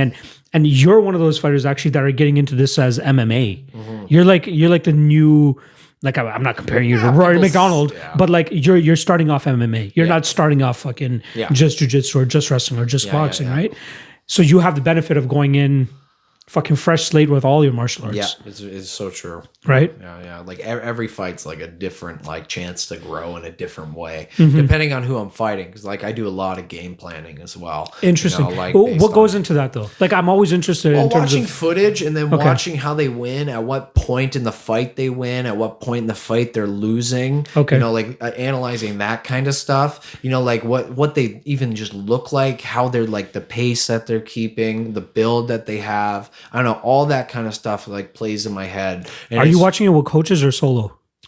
I watch it alone and then like we kind of collaborate, okay, you know, on our own time and kind of just like I iron out things. But like I'll go out of my way to find as much footage as I can on the person. Even on this last guy, the reason, not necessarily the reason I won the fight, but something that I knew that he was going to do. And he was very into like foot attacks. Every fight that I watched with him, he went for either a heel hook or an ankle lock. Oh, okay. And he won a fight because of one, and he lost a fight because of one. And when he panicked, he went towards it right away. Okay. So when someone's doing something in a state of panic, if they get there again, when they're frantic, usually they'll come back to that same thing. It's like people are very consistent with that kind of stuff. They don't evolve out of like a panic state, because it's a habit. It's a reflex. Yeah, exactly. And that's what like being in a panic state is. You come back to exactly what you know. Okay, so like he took me down and I kicked him off of me and I was booting my feet up at him, and I knew he was going to go for a heel hook or something. So, and he did. He went for a heel hook and he fell to his back. I'm like, you dumb motherfucker. Who goes to their back in MMA? But yeah. So he goes to his back, and like the heel hook was tight enough, but I fucking like shaved my ankles. I did everything. I shaved my feet so they'd be slippery as fuck. You didn't have those pink fucking anklets on? No. I spent the whole week moisturizing my feet and my ankles. Yeah. So it wasn't greasing, but like nonetheless, you're preparing. Like my ankles were smooth. You could eat fucking dinner off of it. And he fell to his back and it slipped right out. Soon as like I was sweating. And then you took top position right after? I got top position. That's where I finished him like that. So like I was prepared because I knew he was going to, and we spent a lot of time like thinking about like the best way to move when somebody starts attacking your foot. You fuck that up. You go the other way, you're fucked. Yeah. So a small example of that in terms of like a fighter going back to the reflex is Masvidal against Askren. You know what I mean? Masvidal did that small, like, okay, I'm going to walk a little bit to close the distance and then I'm going to run at him and he's going to go to his instinct, which is to try to take me down. Flying knee, knockout of the year. Yep. Right? Like, that's how it goes. It's crazy how fighters are just able to revert to that. For you, I'm interested in terms of what you would, like, I'm not trying to give you a game plan out there or anything like that, but I'm interested as to an MMA fighter that started from scratch with MMA, what you would revert to in moments of panic. Have you been in a moment of panic where you've... When I'm in a moment of panic, the only thing I can focus on is getting out of it. Okay. Yeah. So whatever position it may be. As soon as I'm in panic, right, I come back to my breathing. If I notice for a second I feel scared or nervous, then like in my mind that triggers me to start slowing down. Yeah. And thinking about my breathing again. That's even when I'm getting hit. Like he was cutting me up, right? I had the blood, I could, and the thing about the blood, like people don't realize how much it smells. Sorry, before you continue, your smile that you just put on when you start talking about your own blood is almost like psychotic. I don't know. It's just like, there's something about smelling your own blood. Interesting. Because it reeks. Yeah. It really does reek. Like, there was a lot of blood, like your forehead leaks. Yeah. And my whole hair turned pink and, it wasn't coming into my eyes, thankfully. Okay, luckily. But like, nonetheless, it's all I could smell. And like just smelling that, I was like, oh fuck, I am bleeding. And he was talking to me too, and he's like, you're bleeding. I'm like, oh yeah, I got that. Interesting. And then I don't know, just like whenever I have those moments where I'm like, oh shit, I'm on the bottom, I'm bleeding, he's elbowing the shit out of me. I'm throwing up subs, I'm getting close, but I'm not really getting anywhere with them. I'm stuck here. And he feels content in my guard because he is hitting me. So like I had to calm down. I was like, it's not a time to like get more aggressive and get out. It's a time to calm down and actually think about like, what could I do differently to kind of get back to center and work from there. So I reverted to some of my like more traditional jiu-jitsu that I don't really like to do in MMA, but I'll do in Nogi, like I'll go into like, I don't know, like X guard, if you know that. I'll go deep half, which is like, you're right underneath the guy. It's like, okay, punch me in the face. Yeah. But, I was like, I got to try to do something differently because he's so content just sitting in my guard. And he's getting like wiser with my submissions because I was getting close. And I was very close to the triangle. And I was very close to the arm bar. So I could sense he was nervous about like kind of moving through positions because that's when it was happening, right? He was trying to transition and I would nearly catch something. So he had very good sambo. He had very good judo, but his jiu-jitsu game was rudimentary. It wasn't like super aggressive style, but he definitely had good top pressure and he was strong and he was good setting up his strikes and he was hitting hard too. So in terms of being close, I remember in your Chris fight, whatever the fucking his last name is, ending of the first round, he had an RNC on you, rear naked choke. How close was that? Because I feel like the commentators were boosting it a little bit more than it actually looked. It seemed like it was on the chin more than it was actually in. The angle was way off with it. Like he was kind of more on the side. Okay. But nonetheless, he was beating the fuck out of me that first round, right? Like he rushed me, he took me down right off the bat, and then he was like sitting in my guard. He passed that, he got a half, and then I think at most he got half, right? He mounted Did he get full? He mounted me. And then you bucked right off. Just as he was supposed to strike. You bucked. I bucked and I rolled, and then that's when he took my back. But then right after that, I turned around and I'm like, I know he won the round. I turned around and hit him on the shoulder and I was just like, is that it? And then did you say that? Yeah. Because I did notice you said something to him afterwards and you were smiling going back to your corner. All right. And then I jogged back because I turned around, I looked at him and he was using so much strength to hold me down. Trying to squeeze and shit. Squeezing as hard as he fucking could. Yeah. And I'm like, and again, it was one of those moments where I was like, oh my God, I'm going to die right now. It's like, he's on top of me the entire round. I'm like, this is not fucking good. And like, Emmy, you don't have a lot of time. So I had 3 minutes. There's no time. And if you're on top the entire time, it's like, there's no doubt you've won that round. And psychologically, that could probably hurt a lot of guys. But nonetheless, I soon as it ended, and this is a testament to my cardio, I was fighting that handoff. I was about to turn into him anyways. The choke wasn't on. The control really wasn't there. I hit him on the shoulder and I looked in his eyes and he said, I'm like, you're fucking more tired than me right now. And I was on bottom the whole time. Yeah. And then, I was like, oh, is that it? And then I'm like, I'm going to jog back to my corner so everybody knows in the you're still good to go that I'm not out. Like I'm not slowing down yet. And I didn't. So it's good that you actually pay attention to those cues. Because that could definitely fuck with your opponent as well. Yeah, well, Buddy, when he went for that heel hook in the pro fight, when he fell on his back and I got that foot out and I looked him in the eyes, because like all I could see was exactly what I try to avoid. It was pure panic. He was so scared. Yeah. And like all I could think, I was like, you're fucked right now. Yeah. You're so fucked. The Chris fight, the second round, you're right in the fact that you don't have much time in those Ami rounds, 3 rounds. It seemed like a better part of that round, he was just trying to take you down. Yeah. And I was kind of scared. Like, obviously, I already knew what the result was beforehand, but like it kind of seemed like you could kind of give that round to him just based on the fact that he was the one doing the offensive stuff. Yeah, he was close with a lot of stuff. I don't know. I think.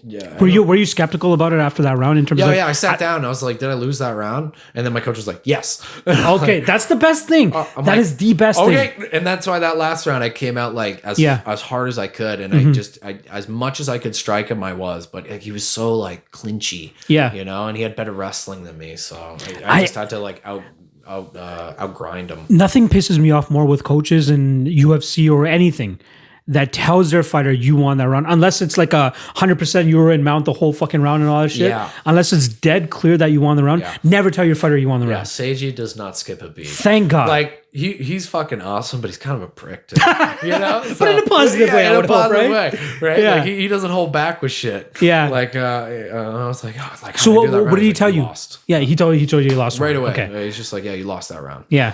Like without skipping a beat. Perfect. Like, okay. And then he started saying stuff, and I was just like.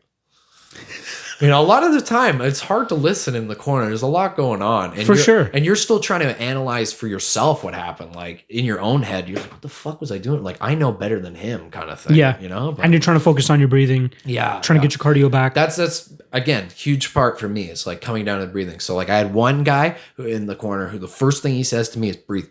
You breathe right now. Perfect. And I'm like, okay. It's a good reminder. Yeah, I come back to it. Time is limited, motherfucker. You got fucking 1 minute. Yeah, even when I'm doing my cardio, that's how I do it. You know, like I'll do, you know, usually 5 minutes or something like that, or you know, whatever, like aggressive like cardio. And then as soon as I finish, I see how quickly I can get my heart rate under 100 beats, and I time it.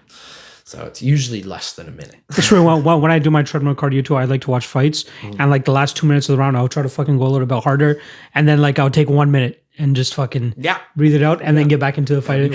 I always do like 5 minute rounds. Like I'm a super fan. Dude, trust me. Hilarious. Trust me. Like I do one fight if I'm trying to get 50 minutes of cardio in. Diego Sanchez against Gilbert Melendez. If you remember that fucking fight, because that third round was nuts. If you remember that fucking fight, doesn't stop. Keep going. So like, if these guys are fucking doing it, I can. You know, maybe I could do it and fucking keep going hard. We we talked about Zhang and Joanna, but Adesanya and Romero. How do you see that fight going? I don't see Adesanya losing. Not at all. Honest with you, I don't see him losing. Like Yoel is the man of steel. Yeah. But nonetheless, like Adesanya's striking. I don't know his movement. Like he's got a little bit of that kind of like not necessarily karate, but he's pretty bladed and he stays long. You know, it's not like traditional kickboxing or Muay Thai, but it's like that kind of style that like I was kind of talking about before, where it's like it's hard for somebody to be connected to him, to wrestle him down. And it's possible, but he's squirmy too. You know, he'll get up and move. That's the thing about Yoel, though. He doesn't really use his wrestling. He can though. He can, but we haven't really seen it. Yeah. Like he's always going out there and knocking guys out or just hitting them with big bombs. Yeah. That's about it. The Luke Rockhold fight, he was getting pieced up until he finally fucking got that knockout. Yeah. Right? The knee. That's something I think that was the Weidman fight that you're talking about. Yeah. Weidman. Yeah. But even Luke Rockhold, when he was supposed to win the title, but he missed weight, knocked him out after getting pieced up. I think Adesanya would be more capable of what Luke Rockhold did, but be able to avoid those big bombs that you all throws afterwards. Yeah. Because he's got like that funny when he has no problem leaning back, which is pretty crazy. That's a little scary. It's like dicey, but he made it work. Yeah, but everybody's Anderson against Chris Weidman. That's where it doesn't work. When the opponent is actually moving forward with their feet and not just their hands. Yeah. You move forward with your feet, you're going to be able to land on somebody who's only fucking leaning back. Yeah. Right? So that was the downfall of fucking Anderson Silva. I watched these fights way too closely. Like, I probably It's true. I don't know. It's just the way. Yeah. Adesanya, man. I'm a fan of him for sure. Yeah. And it took me a little while to get behind him, but the Whitaker fight really opened my eyes to him. I'm like, all right, this motherfucker's for real. Not when he beat Gaslam? Like that was a crazy fight. It was a crazy fight. That was a crazy fight. Like his heart kind of showed in that. Like everything. Like the only reason I doubted him after that fight was strictly because he was kind of getting hurt by a welterweight. Well, Kelvin Gastelum packs a lot of power. Yeah, exactly. Eating too many quesadillas and shit. But he should definitely go back to welterweight himself. So you're a 155er. Yeah. Like, are you keeping tabs on all the 55ers that you see, or like, how does it work with you? Well, it's different because, like, I don't know, at this level, you don't really find a lot of guys. Like, there's some people that have reached out to me about like fights and whatnot, but like for the time being, you know, I just want to take the right fights.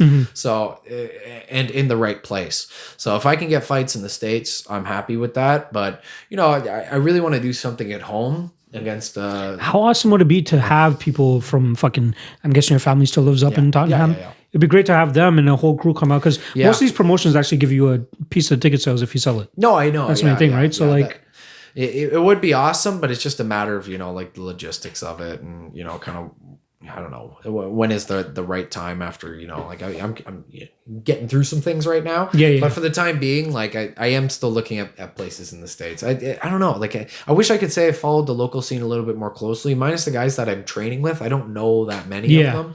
And, you know, like I would have no problem fighting anybody here. There is a promotion in Nova Scotia because I have a lot of family on the East Coast. Yeah, I really want to work with them. They look like they have a pretty decent They did a great job. And it's run by a guy who like ran JITS tournaments as well. Yeah, I forgot his name, but yeah. That tells me that somebody's like passionate about martial arts.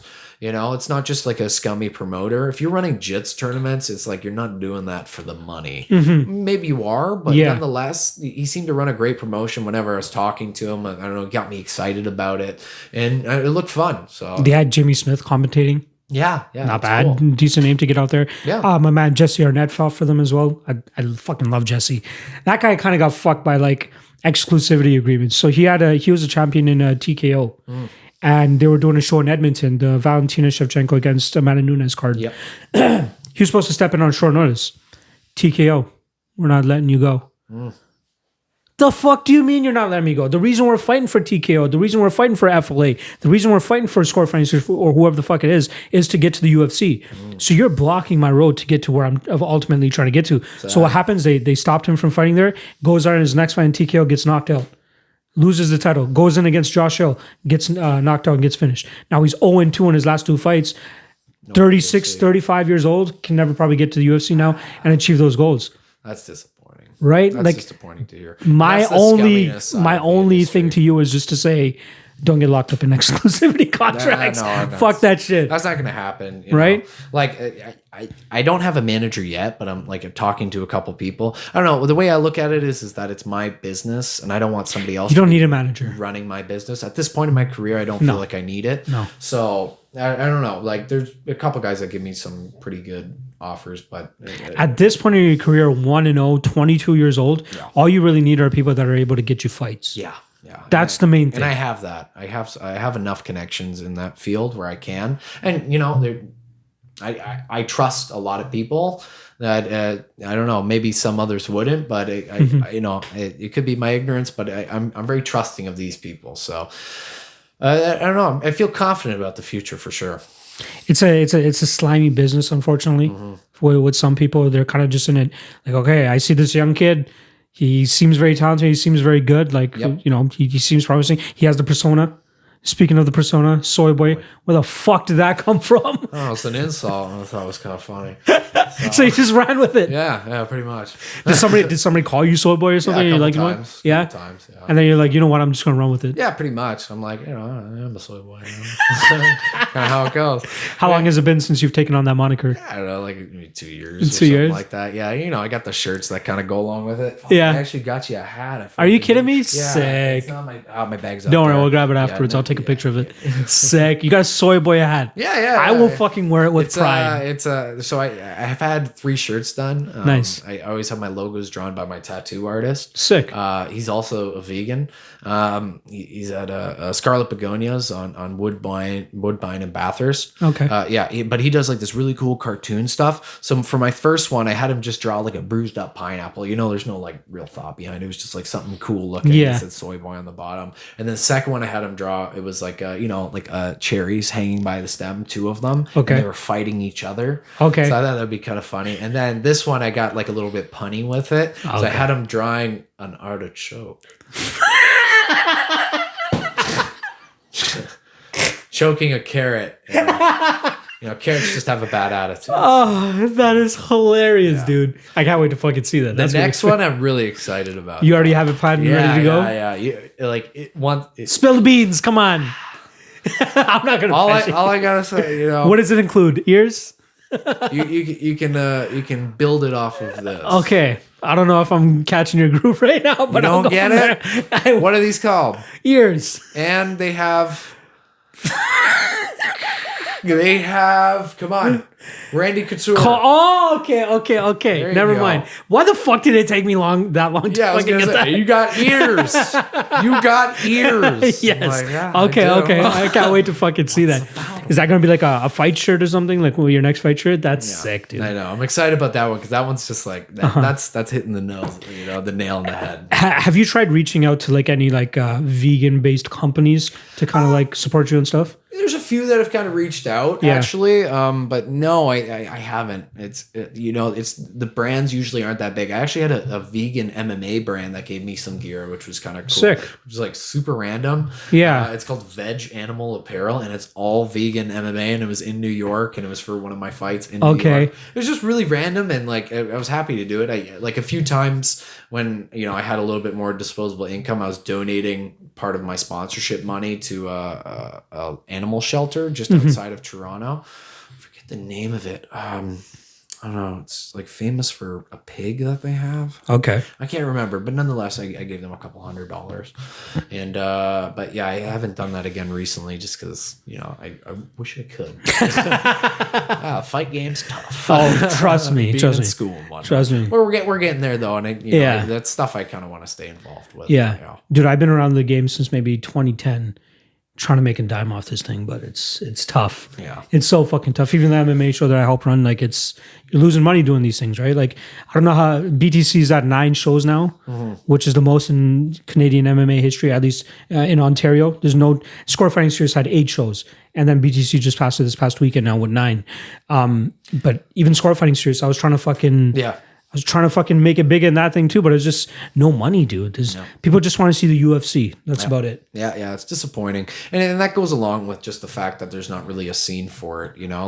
Like that Fusion promotion that I fight with in Montana. They've had how many fucking cards? I don't know. They've had a ton of cards, really? Like over like maybe 10 years. But they do Pro-Am, right? Like they do Pro-Am, yes. Yeah. And what's really cool about it as well is that they kind of like mix shit in. Like they had it was called backflips and beatdowns. So yeah, take a guess of what that is. It sounds like some pro wrestling bullshit. No. It's not. Okay, fill me in. It is like dirt bikes and ATVs, and they set up like ramps beside the cage, and they do flips over the cage. What the fuck? Shit. Like in between fights, they're just fucking... In between fights, they're doing all that. Like wow. Yeah, it's Wild West. That's the perfect way that I was gonna actually like explain it. That just sounds like some Wild West shit. That's why I know. Like I could be wrong, but somebody told me like for one of the last fights, they do a flip over the cage while the fight's happening. That doesn't sound safe at all. No, but I don't know. I could be wrong. I don't want to speak out of turn, but somebody told me that. I've never seen it, but I don't know. Like I know my brother-in-law saw it when he was like 10 or something. Yeah. That sounds a little crazy. Yeah. Most of the amateur shows I've been to were on like native reserves, just due to the laws and shit up here, right? Yeah, it's just so tough. I feel like it's more so the Wild West in the States, and in states like Montana or probably Wyoming. That's where they do bare knuckle FC, right? Wyoming, right? And then they do it like Missouri. Exactly. Yeah, these fucking states that don't really give a shit. You know what I mean? A little bit more obscure for sure. It's so much harder to get away with shit than Lethway is Ontario. coming to Wyoming. Doesn't surprise me at all. Yep. Go headbutt a motherfucker and see what happens. That's really all they're about, right? Let's add headbutts, and there's no knockout. You can only win by knockout. God, that's too much. It's a draw. Just kill each other. Yeah, exactly. I'm like, hell yeah. I love that shit. I want to do it. I want to do like bare knuckle or Lethway at least. Really, dude? Yeah, just fuck it. Are you serious? Yeah, just fuck it. I don't know. Just go. I've always wondered what the interest is in that though. It's just like someone who cares about fighting and what fighting really is. Like the purest form of it. You want to get primal with that shit. No like, gloves. Yeah, just like cut each other up. Like whatever, man. I don't know. I was kind of open to it. I was kind of open to it until I saw Jason Knight fight fucking. I don't know who the fuck he fought, but there was one fight. Might have been the Artem fight where he just came out cuts fucking everywhere. Lost some teeth too. Oh yeah, the fist just squeezes right in. Wait, they must wear mouthpieces at least. Yeah, but okay, but for some reason there's a trend at the bare knuckle fights. A lot of guys losing teeth. A lot of teeth. I'm not with that. Like I tried giving it a chance. Can't fucking do it. It's pretty brutal. I don't know. Like I like it. It's entertaining, and you know. Like I thought MMA was bottom of the barrel. Bare Knuckle FC came in and was like, Thiago Alves, come on over. Artem Lobov, come on over. Like the king. Yeah. Beat Paulie Malignaggi, motherfuckers. Yeah. Crazy. Do you watch boxing much? No, not really. No, I don't. Yeah, kind of the same. Like I'll watch like Fury against Wilder. I'll watch that. You didn't watch that too? Like I was interested, but I already watched Felder and fucking true. that night. That was the same night. Yeah. I'm burnt. I'm I just have the desire with all these like spectacle fights. Like whenever Anthony Joshua fights in fucking Wembley Stadium or wherever the fuck it is, I just love the spectacle of it. Like I wish you got to go to the UFC 129 event, GSP against Shields. That was insane. Totally. Just having that like 55,000 people. I'm sure people even past like maybe 100 meters from the cage probably couldn't even have saw it, right? Crazy. Yeah, that must have been insane. I've seen it before. Like, well, just on TV. Like, I don't know. It was cool that even the Aussie shows, like when they have 80,000 people. Yes, the Rousey and Home card was probably one of the biggest ones that they did. Like it just even Izzy like and Robert Whittaker. They do like the I don't know the aerial shot. Yeah, the aerial shot coming in. You're like, holy fuck! I know. That is a small city watching that fight. That's so true. That's Billings. That's in a building. Yeah, that's so true. Yeah, it's insane. What are your plans? We'll wind off on this where we're getting closer to the 2-hour mark. But what would you say if you had any plans for 2020? What they are? I want at least 2 fights this year. You know, I wouldn't mind one like maybe mid to late summer, and then maybe 2 or 3. Like if I can get one fall, late summer, and then during the winter. But yeah, I want to get 3, and I'm finishing up school, so I'm so fucking excited. Are you in the last year? Last year, last semester. Yeah, just gonna pound it out. Like move on, just focus on building my privates, and just roll from there. And I don't know, I'm really, really excited about that. Just getting to focus on like all the stuff that I'm truly passionate about. Yeah. And, I want to do actually a little bit with like kind of building martial arts for, a lot of people do it for specific, like, they branch out and they start working with special needs people, which is amazing. And I really want to be a part of that as well. So I kind of want to touch on that. And I really want to get like LGBTQ people involved in it, because I feel like they've been kind of ostracized by the martial arts community. And I've talked to some and they just don't feel comfortable with it. Like they don't feel comfortable coming into the gyms. Yeah. And that type of stuff. Cool. So I kind of want to work past that with those people and, just give them, I don't know, a sense that they are accepted in the community. And I don't know. I really want to touch on that kind of stuff. There's a lot of stuff in like gender kind of issues I find like within martial arts. And, I really kind of want to help grow the inclusivity and the strength and the power that can come from, just feeling strong. And that really is what martial arts is, right? It gives you a sense of like physical strength that you can protect yourself, that you can fucking kick someone's ass. Exactly. Yeah. So just to be confident even. Yeah. Pull your shoulders back. And exactly. Actually my high school in Tottenham invited me, this was last year. I really hope that they'll take me, but they invited me to teach like the self-defense program that they would usually have with some like shitty karate guy that would come in and like my brother told me, he's like, yeah, we learned double legs.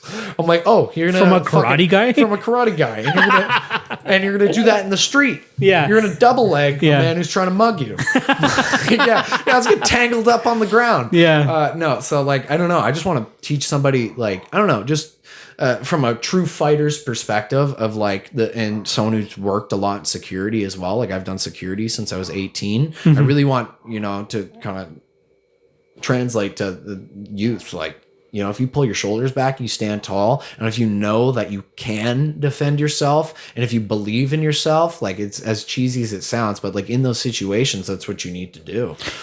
Do you have a strategy in terms of how to tackle that? That type of like a double X.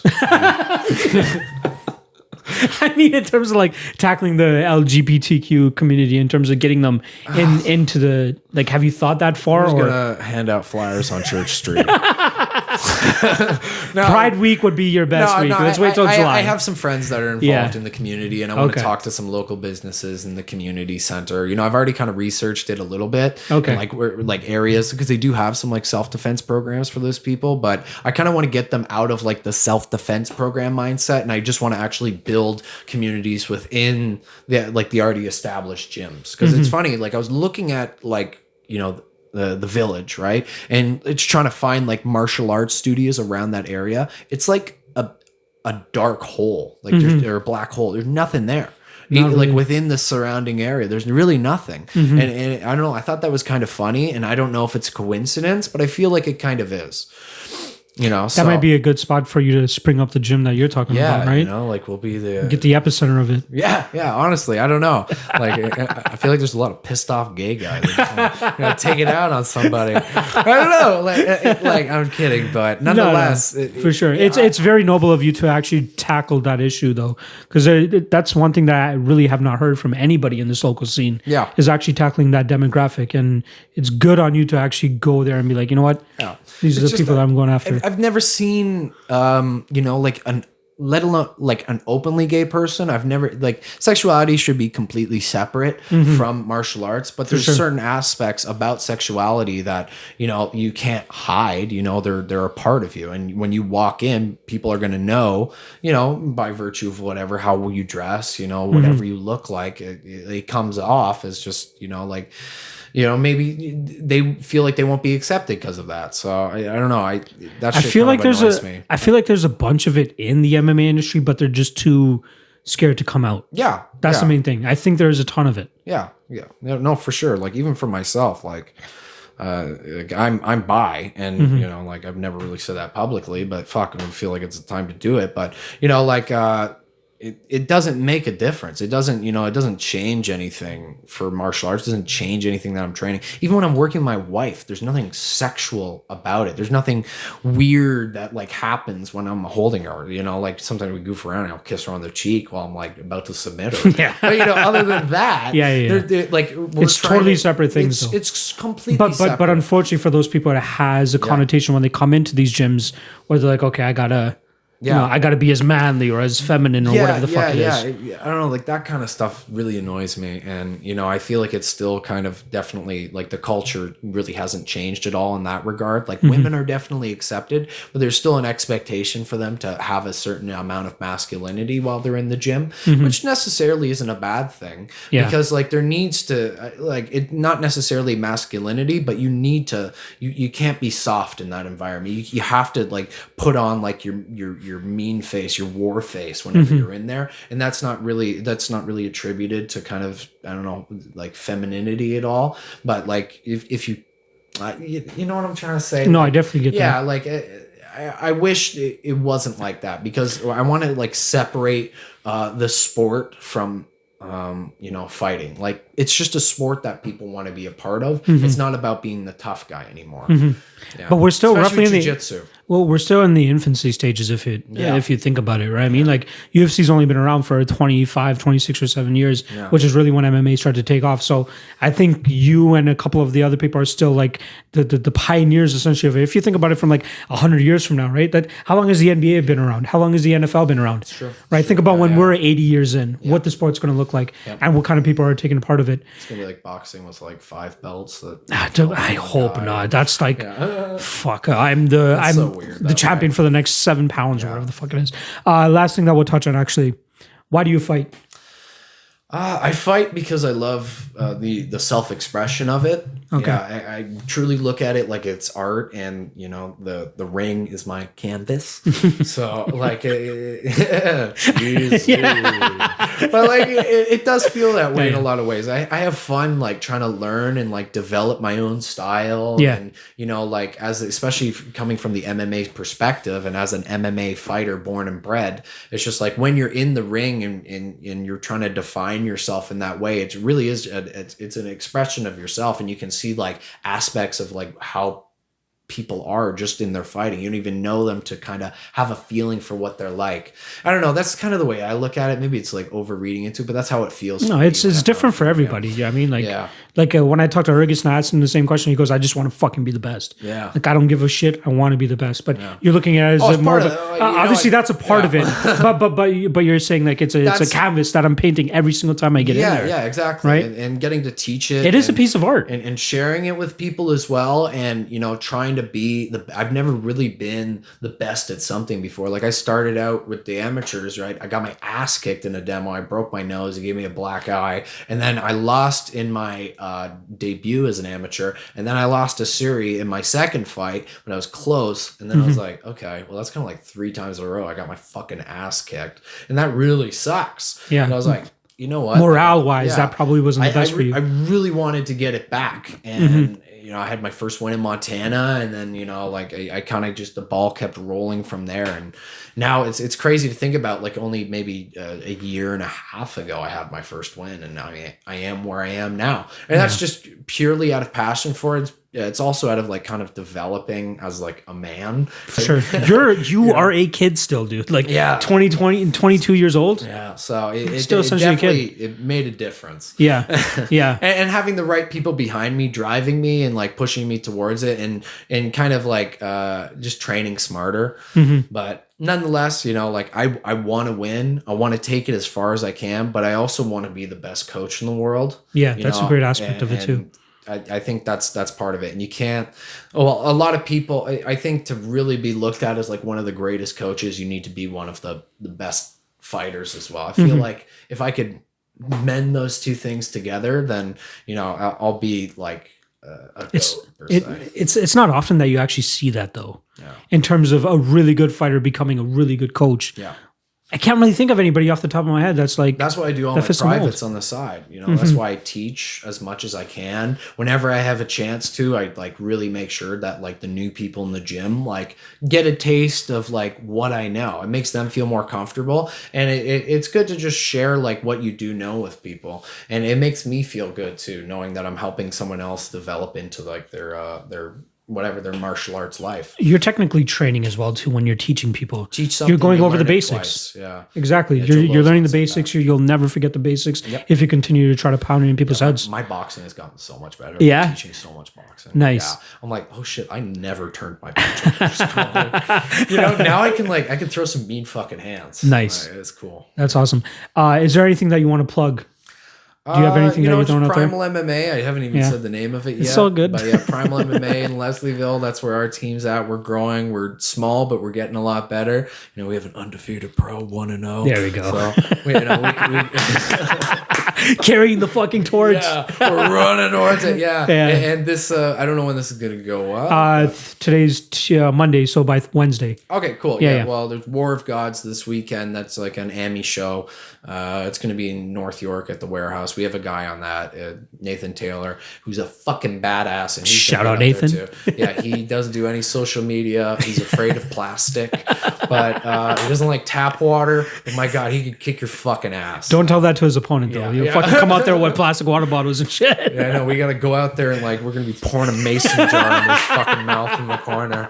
Such a freak. That's hilarious. I love him though. He's my best friends. That's awesome. Yeah. That's good that you have that connection with somebody. Yeah, fuck. Connor's been a blast to have on the podcast. Very happy that my girl stumbled upon you you guys are in the same class or some shit. Yeah. Is that what it is? Yeah. Perfect. This won't be the last time that I have you in here though. Awesome. So we're gonna have some more podcasts that we do together. Make sure you guys follow him at Connor _Rideout or at Rideout MMA. Okay, perfect. And I honestly, going into this, I'm like, is it Rideau? No, it's Rideout. Okay, Rideout, okay, it's full like fucking English, Canadian, no French bullshit. It's white. Yeah. No, where is the heritage from that though? Where does it come from? It's Newfoundland, but like outside of that, it was like from France. It went to England, and England. So it transformed from Rideau to Rideout. Yes, and then the Rideouts went to Newfoundland. So there's quite a bit of Rideouts there. Yeah, actually, all of my family's on the East Coast. I have a grandpa from Newfoundland. I have a grandpa from PEI. I have my Nana is from New Brunswick, and then my grandma is from Nova Scotia. And I was the only person in a class of 300 that had all of their grandparents. Wow. Born in Canada. I was like, wow. That's so white. Yeah. Trust me. What is that? Third generation Canadian you are then? I don't know. Maybe fourth. We can't really trace any can't trace that far back. Dude, of Canada. With Indians, my parents barely have any wedding pictures. I barely know my grandparents. My grandparents were all dead by the time I was born, pretty much. Yeah. So I can't go to ancestry.com and find out where the fuck my heritage comes from. That's for sure. They don't have shit. I did one of those tests, and I was kind of like looking forward to like what was going to be off with it. I'm like, what's that little like 5% of something in there? Because my family's been in Canada for I'm literally related to John A. McDonald. Oh, like, what? You can trace it that far back? Are you telling me that? He's part of my clan. Ouch. So, which is for all you Americans, Johnny McDonald was our George Washington. Let's just put it that way. Yeah, give or take, But I was looking forward to something. Yeah. It was like, no, you're white. You white as fuck. Yeah. There wasn't even a taste of anything in there. I just wanted a little bit of African. 0.1%. I think it said 5% Iberian Peninsula, 0 to 5% Iberian Peninsula, and then it was like 75% English, Scottish, and then 25% Irish. I'm like, God damn it! I just wanted a little bit of color. Yeah, something interesting, but that's interesting in itself, isn't it? Like, I don't know. I'm more Canadian than the rest of you, except for the Indigenous people. I would never say that, but there you go. Dude, cool. Connor, it's been a fucking blast. I really appreciate you fucking coming out. You made a little bit of a trek to come out here too, so I'm forever grateful for that. No problem. Make sure you guys check his Instagram. I'm gonna have all of his information in the description below, so make sure you guys check that stuff out. Cool. That's about it. Thanks, Connor. See you next time. Appreciate you.